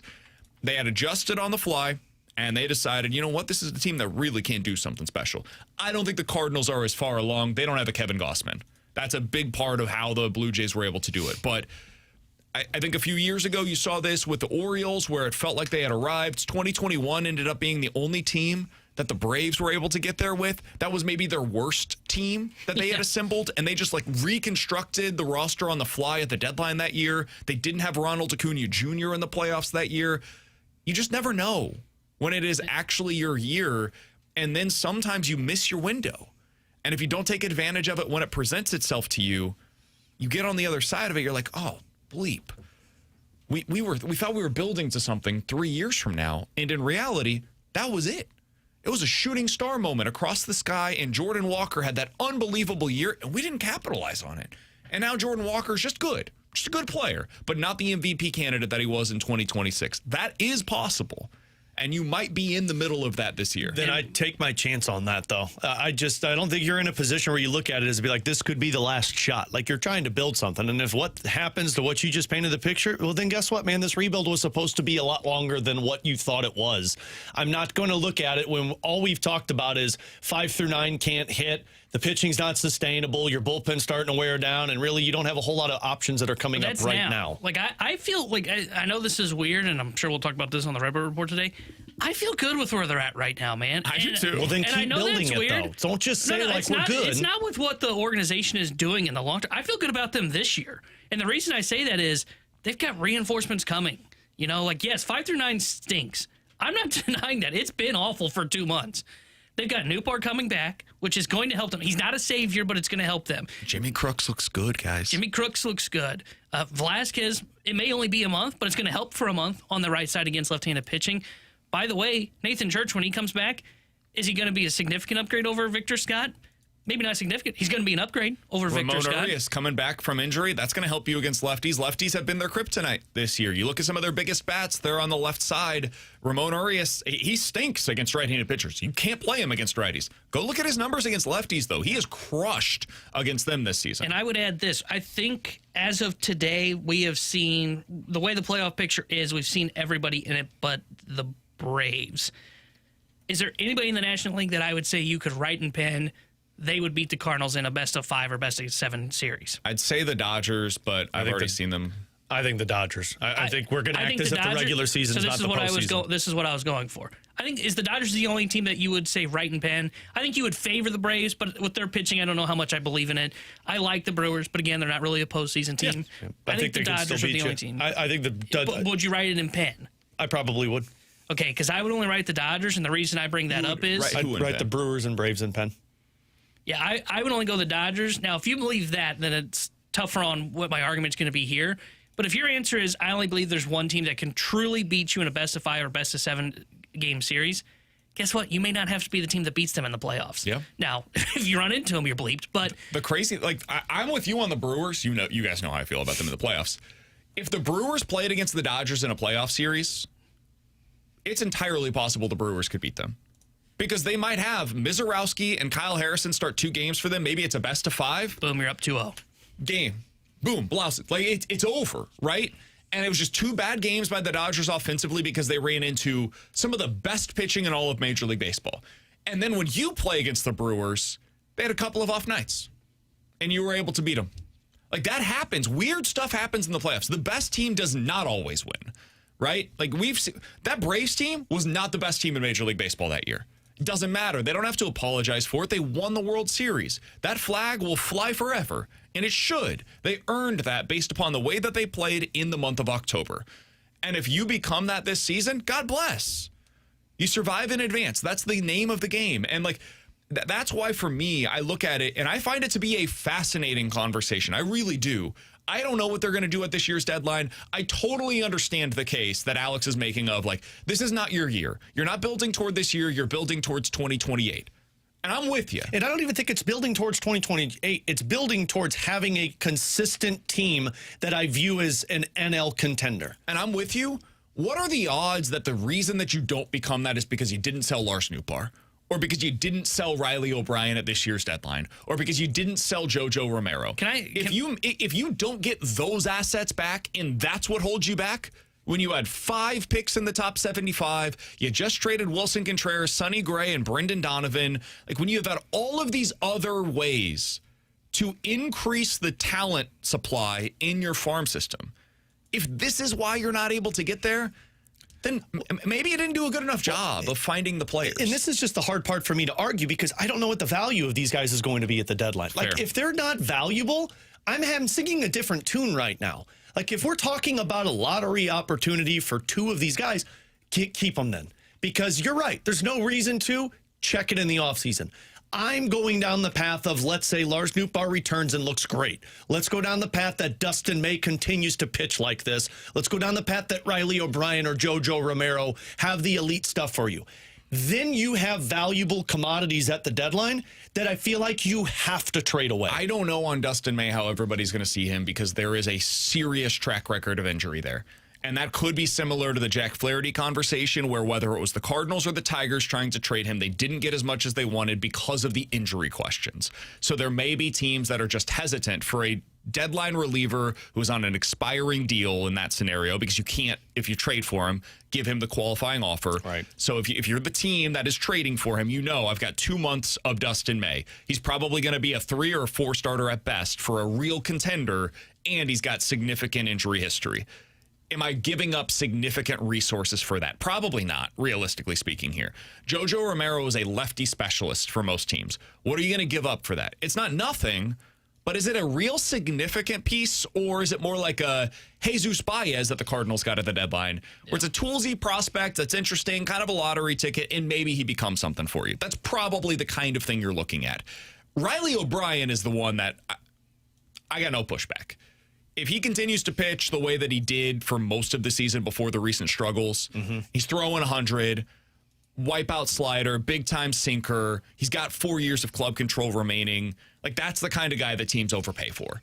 And you might be able to get something of real significance there. And if you decide to deal him at the deadline, I get it. It might not be the thing that I would do, but I would totally understand the rationale behind it. Yeah. He's the one to me that stands out. And then with Newt, like, you could get something for him in the offseason. Yeah. There is no urgency to do this at this year's trade deadline. You could then revisit those conversations once you get to the offseason. I think Riley O'Brien is really the one that stands out to me as, all right, yeah, you kind of had to do that if we see the trade at the deadline when they're in it and there's a significant return for him. Yeah. The other ones I feel less certain about. Nootbaar is the one for me that I just don't know how desperate teams are to where, like, hey, if I get two more years of control with Nootbaar, that's 3 potential runs at a World Series with a left-handed bat that looks really good. Teams can get desperate and say, let's go get him now. And maybe they pay a lot. That's where I'm at least listening to it. But, I mean, that's the hard part for my argument. I do think you're still in asset accumulation mode, but it depends on what the value that you're getting in return is. Just real quick, we've had a lot of people say something to this effect, and this one comes from the 314. Guys, they just don't have the pitching. That's what matters. I agree. I do not think they have the pitching to win in the postseason. However, I didn't think that the Blue Jays had it either. And sometimes for a month, that's all it takes. I didn't think the Diamondbacks had it. I didn't think the Rangers had it. Recently, there have been some more surprises when it comes to what playoff pitching looks like, and I would say this: Dustin May surprised me with some of his swing and miss recently. Lars Nootbaar, Matthew Liberatore has surprised me with some of his swing and miss lately. Hell, even Andre Pallante has surprised me a bit with some of his chase and swing and miss stuff. All you need is a month. Weird stuff happens in October, and if you've got guys that have performed the way that they have this year, I don't think they have that pitching. I wouldn't bet on it. It would be a surprise. Surprises happen in October all the time. I didn't think David Freese was going to be the most important hitter for the Cardinals in the 2011 postseason either. It would be like their 2 previous runs where I'd be picking everybody but them until they were on their parade route down Market Those Street. guys become the heroes when you have guys that are supposed to be the heroes that don't come through. It's hard when those guys are supposed to be the heroes. Royals in 2015 and 2014 sure as hell didn't have the pitching. They just had the bullpen. They didn't have the starters, though. Their starters stunk for the most part. But they had the bullpen, and that was able to lock things down. With Alex and T-Bone on BK, we'll get into the junk drawer next year on 101 ESPN.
Alongside Alex and T-Bone, I'm BK. It's BK and Ferrario here on 101 ESPN. T-Bone, what do you got for us today? Guys, I saw a list for the 10 most watched series of the 2025-2026 season.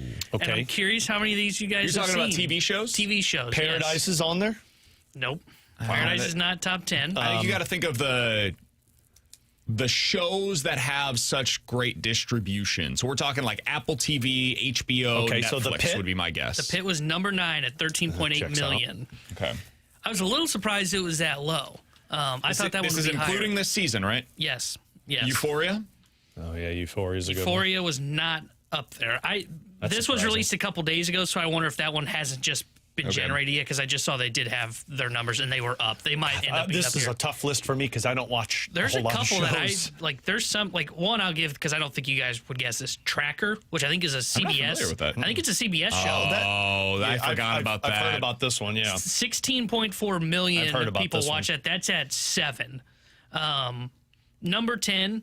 I'll kind of run through these here. Yeah. Monster, the Ed Gein story. Oh, yeah. 13.4 million people I did watch not it. That like was that. not good. I mean, I don't think you liked it because it was real nasty. I liked that side of it because I think that's the telling of his story. I thought that series was boring to the sense of... correct. Like, it didn't do the same as what Jeffrey Dahmer's did, to where, like, it gave you the backstory. This one felt like they made it into too much of, like, a romance thing. It was just weird. Can I guess one? Yeah. Because I thought it was one of the best shows that I saw in the last, 10 years. Andor No. from Disney. Oh, wow. Not Night top Agent 10. on there?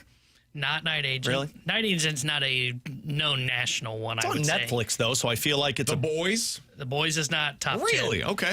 Is From on there? I don't think no it would From. be because that's what I watch. No From. Wow. So I can just give you 10. The Pit was 9. High Potential was 8 at 16 million. This is why I Never suck heard of at that. this list. Tracker was, which is at 7. Bridgerton is at 6. Bridgerton? Landman at 5.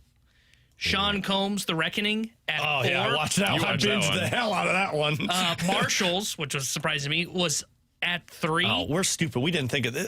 All of these. These are all on broadcast TV. Well, and also, what's that show that's like spun Network. off of 3 different things? Yellowstone or something like that. Landman's Okay. Not technically, but yeah, you get All of those that have spun off. That's probably in His these. and Hers was at number 2 at 25.6 million. I don't know what that and one then is. number 1, I'm surprised you gues didn't guess this.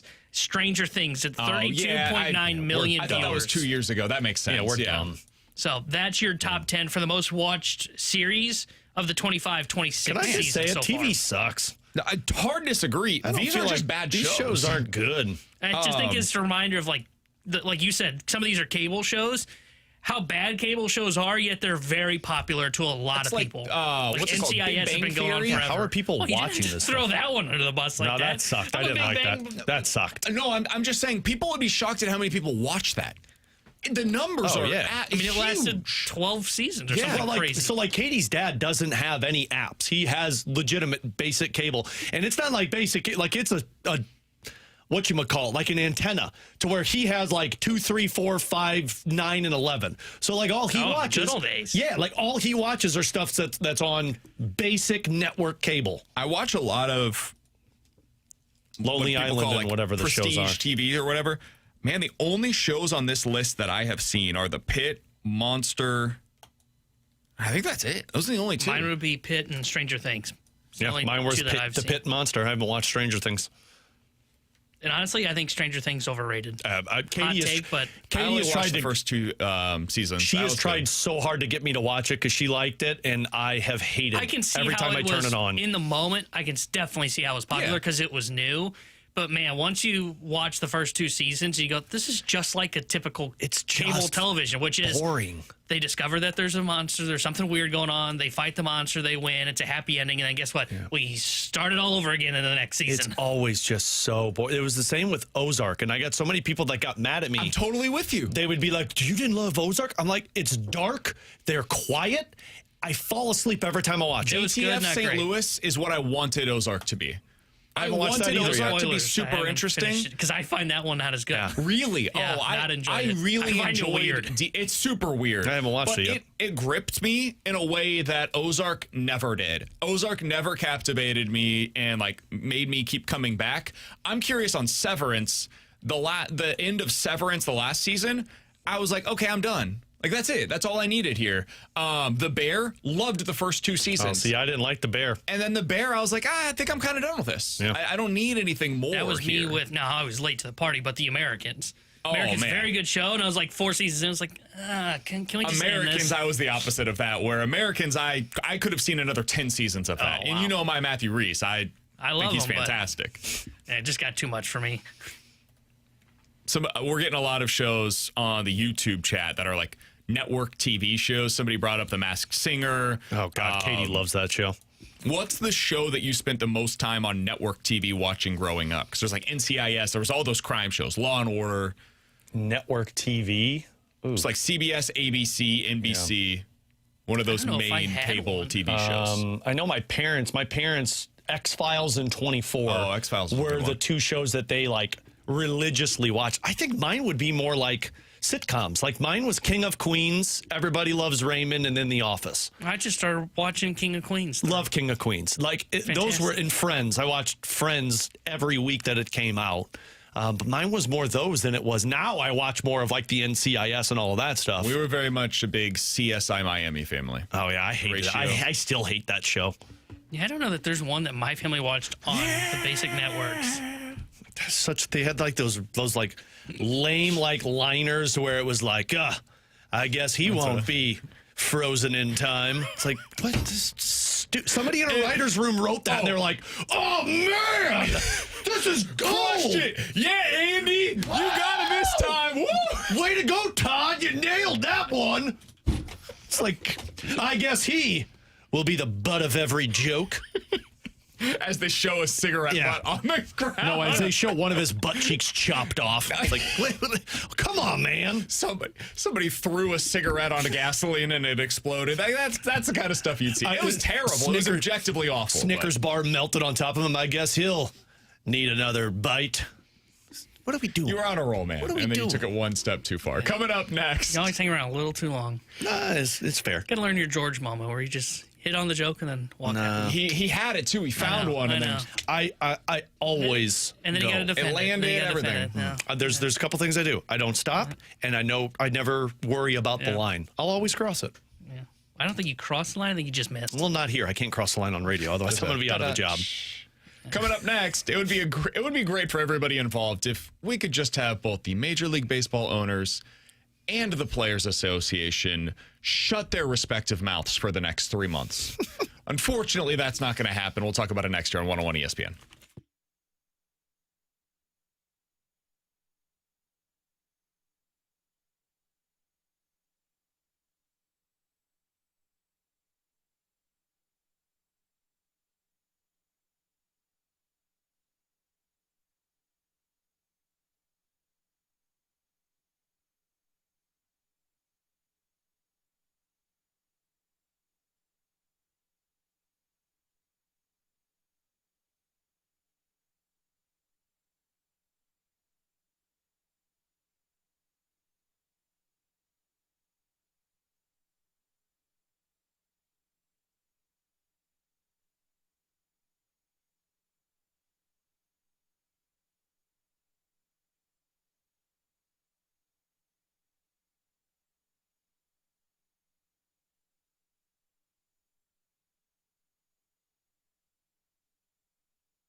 I just would like everybody to kindly shut their mouths. Not you guys. I don't mean you guys. I would love for you to continue to have the conversation with me here on the show. Every commercial break when you step out of the room, I'm like, God, I would just kindly like him to shut his mouth. I just need Rob Manfred to not have any comments in the media for the next 3 months. Just none. Now, if you have to do the thing like the All-Star break, I know he has to talk to the media. That's fine. Like, I get it. There are certain days where you are almost required in that job to speak to the media. Go ahead and do it on those days. Beyond that, though, I don't need you to go back and forth through the media on the proposals to one another. We all know how it's going to go. If you didn't accept, you didn't like it, right? Like, I know. If I send Alex a trade proposal in fantasy football and he rejects it, I don't need him to come back and tell me how stupid of a trade proposal it is. But I will. He told me. He rejected the trade. He didn't like it. Now, if he wants to counter, cool, great. And now you can send me the idea. And that's basically what these proposals are in the CBA. The owners send one, the players send another, and they keep going back and forth until ultimately they agree to something. But yesterday, Rob Manfred was asked, hey, you know, how concerned are you that you could have the first negotiations that result in a work stoppage in 30 years? He said, of course I'm concerned.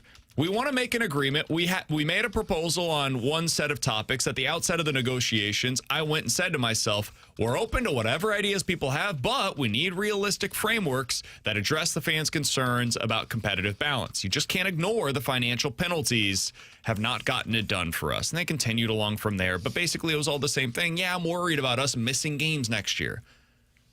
I don't need this headline in the middle of the baseball season when, Alex, it's been a great product this year. Here in St. Louis, yeah, of course we're getting carried away with the Cardinals because that's what we do. This is our team. But it's not just the Cardinals that are interesting right now. Dude, this National League is crazy. There are 3 teams that feel like they're out of it. It's the Mets, the Rockies, and the Giants. Everybody else is legitimately in the playoff race as of today, including the Miami Marlins, who had no belief that their team was going to be any good coming into the season. And the American League, it's also 3 teams that feel like they're out of it. It's the Tigers, and they're interesting because they've got Tarek Skubal coming back from injury and is likely to be the biggest name traded at this year's deadline. The Royals, they're interesting because they've got like 3 different pitchers that could be dealt at this year's deadline. And then the Angels, and yeah, well, I got nothing for you there. It means out of the 30 teams in Major League Baseball, 24 believe they can still make the playoffs, and about 26 of them are at least interesting. And hell, the Mets you could throw into that mix too because of all that they have to offer at the deadline. So 27 of them have some level of interest for the next at least 2 months. It's a great product you've got here, Major League Baseball. Can you please keep the CBA negotiations to yourself? We know they're happening. We know that's the backdrop to the season. But I don't need to have that front of mind every other week when we get to these negotiations for the next, I don't know, 10 months. I'm good, man. I'm with you, but it's not going to happen because you know why Rob Manfred's going to continue to tell everybody that, you know, their lockout could happen and could be no baseball next year because we need the players to agree with what we want. The players made it very clear we will never agree to a salary cap. All right. Manfred's up to the plate then, and guess what? You're not going to agree to it. That's fine. All of this fun that you're having, fans, it's going to be ruined because the players don't want a salary cap. Do you guys even care about it being public anymore? Because I'll be honest, because we just went through this dance a couple years ago, I'm just like numb to it. I just see the headline and I go, yeah, they're fighting again. It's just like a mom and reminder. dad fighting. You start to hate it when you know that baseball's going to be gone next year. It just serves as a reminder that I don't need.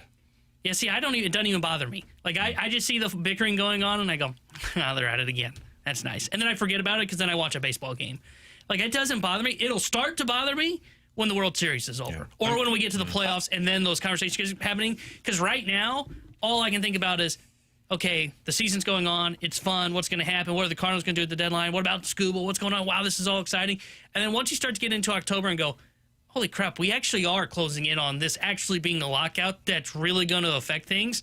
For me right now, you guys can fight behind it. You guys can fight publicly. I don't even care. I've gotten so numb to it because you guys haven't been able to agree on anything for basically the last decade. I'm with you there. This is what the hockey one was when they did this in the 2012, 2013 shortened season prior to it, to where all season it was like, yeah, these are going to carry over into the offseason. There's probably not going to be hockey. I was that way to where it was like, well, I'm just going to enjoy the hockey that I have now before this offseason. It just sucks once the postseason's over and it's like, oh, crap, here we go. So, I mean, yeah, like you're right. I don't know if it's numb to it or it's just, hey, I'm just going to push this off because I don't need these feelings right now. I want to enjoy the sport while I have it. Jason Gordon over on the YouTube chat says, guys, it's not just Manfred. The ESPNs of the world want to report it. Agreed. And this is not good for our business, what I'm about to say, but it's my true belief. If you're Major League Baseball or the Players Association, I understand why they're not operating that way, this way, what I'm about to say. But my personal sensibilities would be, we're not negotiating through the media. We'll have our proposals for the Players Association. We'll let you know when there's more to report. That's how you keep it out of the headlines. That's not good for ESPN necessarily, but they're going to ask these questions of Manfred. They're going to ask these questions of Bruce Meyer with the Players Association as well, and they can ultimately do whatever they want when they talk to him because they're going to say these things. I understand that. But for me, I would just prefer to take the path of, and the NHL honestly has been doing this over the last few negotiations. They've done a really good job. It was kind of a... Oh, it was an ish show back in the 2004 Well, no, but I was lockout. going to say, like, the last one that they did, it was basically, hey, we've got a deal done. And it was like, well, what? I didn't even know you guys were even talking. Everything took place behind the scenes. But that's bliss in pro sports. Like that, I mean, the hard times that they went through, they were what baseball is now. This is bliss to where both sides get on the same page. They know where the product's at. They've got the salary cap in place so they don't have to worry about something that both sides hate. No doubt. And I get why, if you're Rob Manfred, you would do this. You are publicly trying to reach not only us, but also the players, right? Like when he says some of these things that he's saying, there are players that are reading this stuff, and some of them probably agree with him. Not a lot of them, but I would bet you there are some players that are thinking to themselves right now, especially guys that are on the entry-level deals. Yo, man, I don't know. Like, salary cap seems pretty good. I make $3 million instead of I'll take one. a cap. Yeah, I understand that, like, hey, I'm looking at Shohei. That guy's going to have to take a pay cut of some kind, like the next Shohei Ohtani is. But I'm not Shohei. Darn Shohei. I would like more guarantees in my contract. Instead of signing a annual renewal deal, I would like to get a 4-year deal the moment that I sign with a baseball team. That sounds pretty good to me. Hey, they have that in the NFL? They've got that in the NHL? Huh. Okay. Could we get that? Oh, the way that we do that is with a cap. All right, sounds good. Right? Like a lot of players might be interested in that compared to what they currently have in the structure. So that's who the intended audience is them and then anybody that is actually persuadable in the national baseball audience. But man, I don't need it. I prefer not hearing about this stuff publicly. This so is that actually way we can just focus on the baseball on the field right now. This is actually the pleasant conversations of it all. It's going to get uglier faster. Well, it gets ugly once we get into the spot where they actually cancel stuff. Well, and that's when, like, I think postseason time is when things are going to get really ugly because people are getting excited for the playoffs, and then that's where it's going to start to be real. Like, hey, this is all fun and games, but it's going to go away real quick. And if the Dodgers win the World Series again, oh my God. I can't tell what I'm rooting for because I am pro cap. So, like, in theory, I guess I should be rooting for the Dodgers to win again. There is just something special about, like, if the Guardians and Brewers play each other to watch Manfred try and spin that. But I want that to be wild. Like, I just want the cap, though. I'm all pro cap. I'm on the owner side in this one, but oh man, if we had two small markets in the World Series, it would be amazing if, like, the Athletics go on this crazy run in Sacramento, and they end up going to the World Series and meeting up against the Pittsburgh Pirates.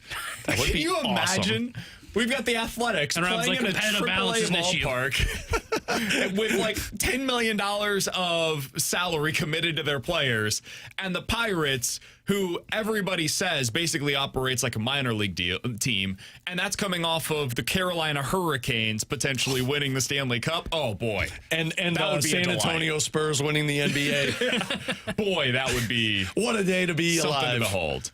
All right. He's Alex, that's T-Bone, I'm BK. It's BK and Ferrario here on 101 ESPN. We did get a question from the text line. Do you guys really think that the product is good for Major League Baseball, or is it just drama because the standings are so close?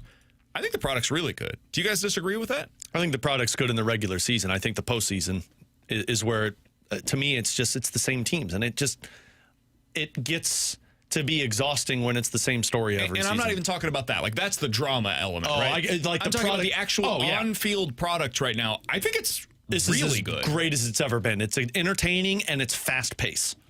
Yeah, I think it's at the best it's been in my lifetime watching it. I mean, the guys are freaks of athletes, both from position players. You've got pitchers throwing 103 miles an hour now. Like, I think just the product itself, yeah, absolutely. And you've got players doing things that we've never seen before, like Ohtani. The product itself is in a very good spot. Competitive balance, a different thing, but Sure, yeah. I think the product by itself, yeah, I think it's good. And I think the thing that saved it was the pitch clock. Like, Agree. Manfred deserves credit for that. Manfred's had his flaws. Him bringing the pitch clock has been the biggest thing that's going to be his lasting legacy. I like the base runner at second base, too, when it gets to extras, because I think extras just got so exhausting as a fan to where it was the same thing for 5 more innings and the game carried on. Yeah. That's what's made it go faster, in my opinion. I like it, especially that they get rid of it in the postseason, right? If they kept it in October, I would be singing it. And I think the 3-pitcher minimum has been great to where you don't have a pitcher going in for one freaking guy. And then the DH has been a positive. I loved the DH.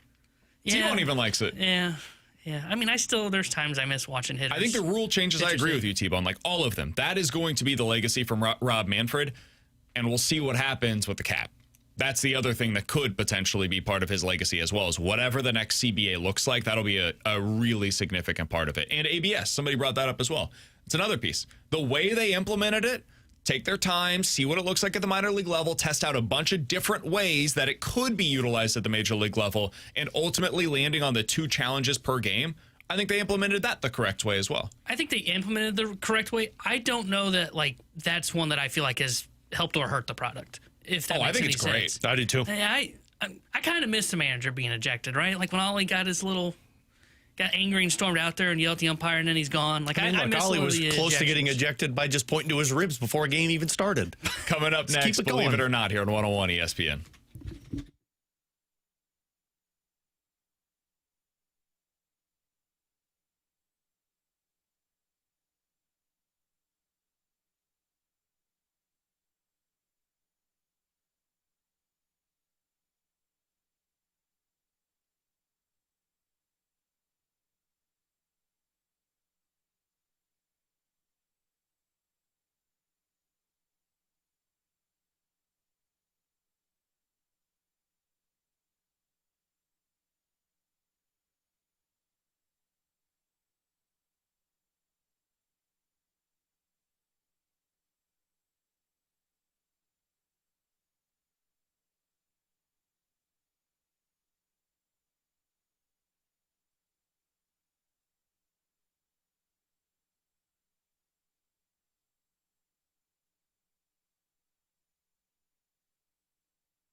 Tanner Hendrickson here with a Sports Center update brought to you by Saliga Heating and Cooling. Cardinals off today after they took down the Texas Rangers 5-3 last night. Tomorrow night, they'll start a 3-game set with the Cincinnati Reds. 7:15 will be first pitch. Brady Singer will be on the mound for Cincinnati. Kyle Leahy will get the start for St. Louis. And coming up tonight here on 101 ESPN, we'll have the Hurricanes versus Golden Knights Game 2 of the Stanley Cup Final. Pre-game coverage starts at 6:30 with puck drop at 7. The Sports Center update was brought to you by Saliga Heating and Cooling, a Daikin heating and air conditioning dealer.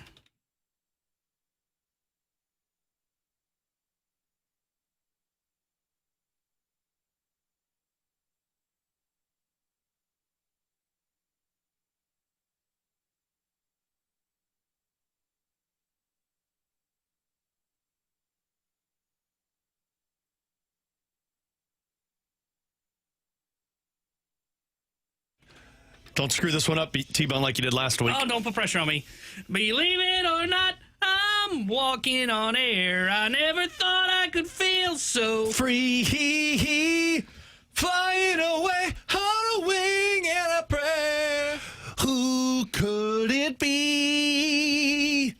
Believe it or not, it's just me. Yeah, BK, he effed up on Thursday last week. T-Bone forgot his lyrics, but Eric sang. You know, Eric sang. we were talking. What do you mean you forgot your lyrics? So we were talking during the break. He didn't believe Eric was it. trying to figure out what his role is, and of course, Alex and I were like, "Yeah, I don't remember what BK's part is." So then we had to sing the song off air together. Kind of forgot the lyrics as we were singing it. Yeah, and then as that kind of happened, then my brain just kind of malfunctioned, and then I was like, "All right, I stop here," and then I just looked at Alex, and he didn't start singing, and I went, "Oh wait, that's me still." There was like 5 seconds of pause, and T-Bone looked at me like I did something, and I looked at him. So It wasn't our best. yeah, it was a disaster. 314-399-9646 is the Your Comfort Service text line for Believe It or Not. You guys give us a scenario. We will tell you if we are believing it or not here on 101 ESPN. Alex, believe it or not, T-Bone had nothing for that Sports Center update. Oh, believe it. You should have seen him panicking there for a minute. Whoa. Not because I repeated the same Sports Center update from the 2 earlier. But you did. I'll tell you what happened in the Cardinals game last night. I'll tell you when they play again, and I'll tell you what we got on 101 ESPN tonight, which is Game 2 of the Stanley Cup Finals. Who's playing in it? The Vegas Golden Knights and the Carolina Hurricanes. Who leads the series? Somebody. What Vegas. was Vegas. the final score? That's right. 5-4. 5-4.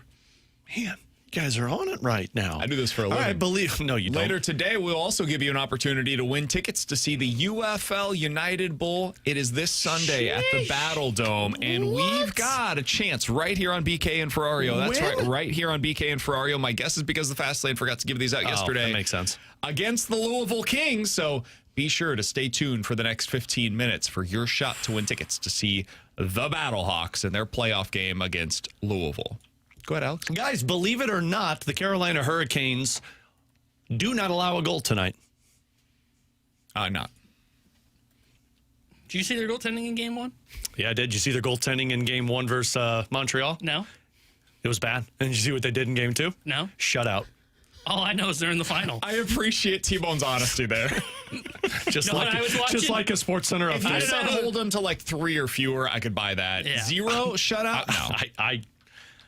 I believe this. I could see this. I think there's this narrative that Carolina's done now that they lost one game. Oh, man. Vegas hasn't been shut out in the postseason. Montreal hadn't either until Carolina shut them out. When was the last time Vegas was shut out in a game? It was March 19th. Carolina is that team that sees what the other team does and adjusts. I'll be fascinated to see what they do tonight against I do think them. they'll look better tonight. I think they're going to be agree great. on that. I would not believe this either. I don't think they're shutting out Vegas. I asked you this question because you would know the answer to this better than me. Is Vegas the best team Carolina has played so far in the playoffs? Yeah. No. Who I was think better? Montreal's better. Then Vegas? I'll see. I I would think say Montreal Vegas, had but better I think goaltending. part of the reason I may fall for that is, one, Montreal Canadian market, so I really don't hardly ever see them. And two, Vegas has star power. Watching that game in Game 1, and Mike's talked about this with us on Fridays, they play that man-to-man, and, man, that is some star-studded power, and the way they were able to move the puck, I don't think Montreal's going to be able to slow them down much. I think Montreal was a more dangerous team than Vegas. I think Vegas is the team that, man, their X's and O's are excellent, so you can't make mistakes. It's final, not finals, Alex. God, I hate when people do that. Plural. That brings back PTSD. Freaking idiot. That brings back PTSD when people used to yell at me that I pronounced Cardinals wrong when I did the pre and post games. Oh, really? I used to get messages all the time. Maybe you should have learned. You know how to say Cardinals. Look at it, Alex. It's Cardinals.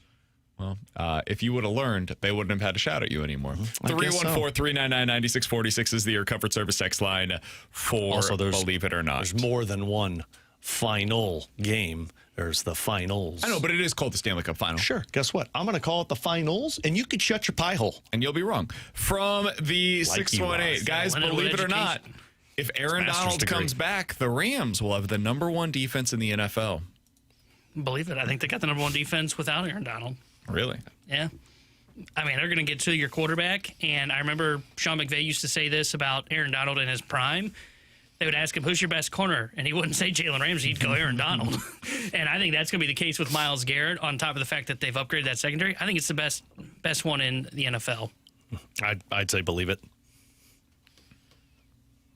One thing that would concern me is still potentially their run defense. I think the Texans have the best defense in the NFL. So I'm going to say not. Guys, believe it or not, Jordan Walker will have a 30-30 season. 30 home runs. You hadn't given one yet. 30 stolen bases. That's okay. Typically, you go first, you went second. I'll say not. No 30-30? Not 30 stolen bases. Yeah. Not. I think he gets to the 30 home runs, but not the 30 steals. I would like it, though. That would be awesome. I lean not as well, just because he doesn't go through stretches of aggressiveness, right? It's just kind of pick your spots.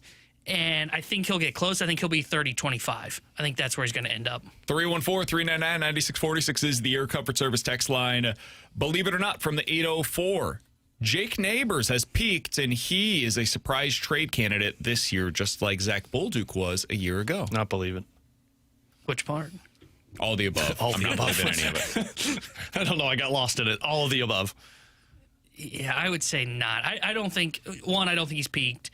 I think it was the problems for Neighbors this year were a little bit on him, but also on his line. And health. Didn't have a center. He got hurt. And health.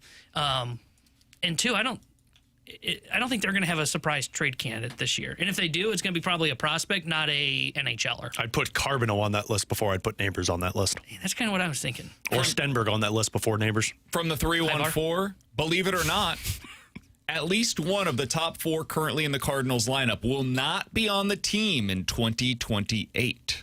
One of the top 4. So J.J. Weatherholtz, Alec Burleson, Jordan Walker, Ivan Herrera. One of those 4 will not be on the team in 2028. I'll say not. I think all 4 of them are here in 2028. How old would Burley be? 29, 30? He would be closing out arbitration, I think, at that point. I'll say not, because I think at that age, it's going to be where Brendan Donovan was at the age, but I think they're ready to start winning at that point, and you want a Burleson. Agreed. Yeah, I would say not as well. Burley's the one that I'm a little skeptical on just because of the position and how it's not valued across the game. But I think he still would be in the arbitration process, and I don't think you've got anybody internally that's taken that spot. So, yeah, I think all 4 would still be here. From Infatuated with Doug's Areolas. Okay. Believe it or not, I'm uncomfortable. Nolan Gorman will have more strikeouts at a higher rate than his batting average. So his strikeout rate will be higher than his batting average. His batting average is going to be below 220-ish, and his strikeout rate is almost always above 30%. So, yeah, believe it. Yeah, believe it. I would believe it. I don't think that's going to be close. Yeah. 314-399-9646 is the Air Comfort Service text line. From Merp the Barbarian, believe it or not, Newt will hit or walk his way into the top 4 of the Cardinals lineup. See, when we talked about this the other day, you mentioned, hey, put him in at 3 and, start him there. I think, yeah, he will end up in the top 4 of this Cardinals lineup. By some point, I think he's going to be there, and somebody else is just going to struggle to where they move down. Yeah, I'll believe it. I don't know if they'll do what I said to start, where they put him at 3. I would do it. I mean, based on the stuff that the numbers say on his rehab, he was drawing a ton of walks, which shows his eye discipline is there, and he showed some power. He looked, based on the numbers, like old Newt Bar. I would hit him 3 tomorrow night. I don't know if they'll do that right away since he's missed so much time, but I do think at some point he'll be top 4. I'll believe it. 314-399-9646 is the Air Comfort Service text line. Last one here from the 636. Guys, believe it or not, this is a bit of a long one. Bear with me. Baseball is killing all the goodwill they've built in the last couple of seasons with all the lockout threats. If a lockout happens, it will take years to get close to where baseball is now. Love that question. I'd say believe it, because when the NHL went through this in 2004 and they implemented the cap and people were out, like it took them, honestly, all the way up probably until about mid 2010s, because they had that next lockout before people were like, oh, okay, this thing is back to where it is. So yeah, when you go into this, you were going to suffer at least 5 years of trying to get people back. Look at what they had to deal with in the past. They had to get the home run steroid era to get people back into the ballpark. You're going to have something that's ready to go when you return. I would believe this, and I will say they keep flirting with fire with this, because you mentioned one that I was going to bring up, which is they get saved by the home run chase between McGuire and Sosa. They also had their bacon saved in 2022. Now, they didn't end up missing games. They did kind of push things back. But there is a lot of fan hate towards Major League Baseball for just going through that entire process for the offseason. Talking about the COVID season? No, 2022 is when they really did this. There was also COVID, which they didn't really have anything that saved them. 2022, don't forget, the reason you forget that they kind of had that lockout that extended into spring training was because you had Pujols hit 700 home runs that season, and you had Aaron Judge set the record for home runs in the AL. You had two legitimate storylines going for Major League Baseball. Odds are you can't strike the iron hot again if you lock yourselves out and miss games and have something historic happen again. Yeah, I'm believing this for sure. Having some kind of a lockout would be a disaster for Major League Baseball. Now, if they do the thing where they lock it out until they would normally go to spring training anyways, and then you just like start spring training a week or two later, that's not the end of the world. You can live with that. If they start missing significant time in spring training to the point where it affects the regular season, that's where you start to get to a place where it's problematic. So I want to make that very clear. I think what's going to happen is you will shut down the offseason at some point. What is in December? Is that when the like league year officially begins or whatever? At that point, they will be shutting down most likely Major League Baseball, the operations of it. That's fine. You can live with that if you're baseball, because there's a lot of stuff that can still take place and you're not actually missing the things that your sport is all about. But once you start missing some of that stuff, that's where the fans start to revolt a bit. Alongside Alex and T-Bone, I'm BK. The Rewind is next here on 101 ESPN. We'll also give you an opportunity in the Rewind to win a pair of tickets to see the UFL United Bowl this Sunday. It starts at the Battle Dome, and we'll have tickets for you next year on 101 ESPN.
Hey, if you guys missed anything from today's show, be sure to check it out on the podcast page, 101ESPN.com, and the free 101ESPN app is where you go to find it. It's all sponsored by Schaefer Door Company. That 101ESPN app is free to download, super easy to use. It's sponsored by Dobbs Tire and Auto Centers. By the way, you can always check us out on YouTube as well at youtube.com/101ESPNSTL. And on that YouTube page later on this afternoon, you'll be able to see the latest edition of the Last Minute Blues podcast. You will also be able to see a new edition of the Redbird Report. 2 in 1 day. What are people going to do with themselves? They also have the spread zone up today. Man. NFL blockbuster value, memorial mid-tier darts, and the NBA Finals all discussed on the latest edition of the spread zone. Talk about content overload. You're not gonna be able to talk to the family tonight. Yeah, no, you might as well just to catch up. You might as well tell the wife and kids. We'll talk to you guys tomorrow because I got a lot to listen to today. They also had Michael McGreevy on TMA earlier today. You can find that on the podcast page. They had Jim Edmonds on their show today. You can find that on the podcast page. Gosh. Yeah. Lot to talk about and a lot to listen to. What a day at 101 Here on the ESPN. 101 ESPN app and youtube.com/101 ESPN STL. Before we finish up the show today, I want to give you an opportunity to see the Battlehawks in action this weekend at the Battle Dome as part of the UFL United Bowl playoffs. Their first game taking place against the Louisville Kings. Text in right now at 314-399-9646. And if you are texter number 101 with the correct answer to the following question, you are going to see the Battlehawks play against the Louisville Kings. That game will take place on Sunday at the Battle Dome. Here's your question. Earlier today, we talked about the top 10 most viewed shows in television over the last year. What was number 1 on that list? What is the most viewed show in TV over the last year? If you know the answer to that question, you are texter number 101. You're getting those tickets to see the Battlehawks on Sunday. You can find all the ticket info and a bonus chance to win at 101ESPN, or excuse, at 101ESPN.com or on your 101 ESPN mobile app. I thought I didn't remember it, but now I remember it. Proud of you, bud. Let's see if people will remember. Thanks for listening to Glad the you show. didn't glitch over there. I did listen to this show, coming from somebody who didn't listen during a commercial break yesterday. That is fair. Thought we weren't throwing people under the bus anymore, man, but you throw me, I'll throw you. Cardinals win 5-3 last night against the Texas Rangers. Avoid the sweep against the Rangers. We'll talk tomorrow about their series coming up against the Cincinnati Reds. They have an off day today. Alex, what was your biggest takeaway from the win yesterday?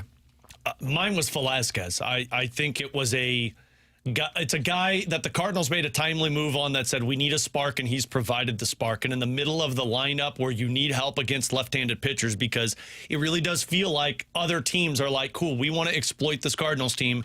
Left-handed pitchers go up against them because Burleson's not as effective, although he's been a little bit better. You don't have Gorman. A lot of these guys have struggled. And now you've got a Velazquez who came through yesterday, has had a big home run already. To me, it's Velazquez, and then what that means once Lars Nootbaar joins the team tomorrow. Yeah, mine would be Pallante. You know, Pallante's showing last year was a blip on the radar. That knuckle curve's been very good for him. He's added in a little bit of a splitter. He's been able to get righties out this year, which has been a nice add to his repertoire. He's a very good number 4, number 5 starter. Sub-4 ERA so far this year for him. He typically goes fairly deep in games. It's not like what you would expect from like a number 1, but nobody goes deep anymore. And what does that mean for him in the long term? Probably doesn't mean a whole lot for his future here in St. Louis. He's probably more of a guy you keep around, break glass in case of emergency. But if he continues to pitch like this, he's going to be a guy that's going to really carry some trade value, whether that's for at the trade deadline this year if you're looking to buy something, or you go into the offseason, you're just trying to clear out some space so you can add another starter into his spot. You would get a decent haul for him because somebody would trade for Andre Pallante. I'll go Jordan Walker. He was going through a mini slump. I had a couple of buddies text me and ask, do you give Jordan Walker an off day here pretty soon?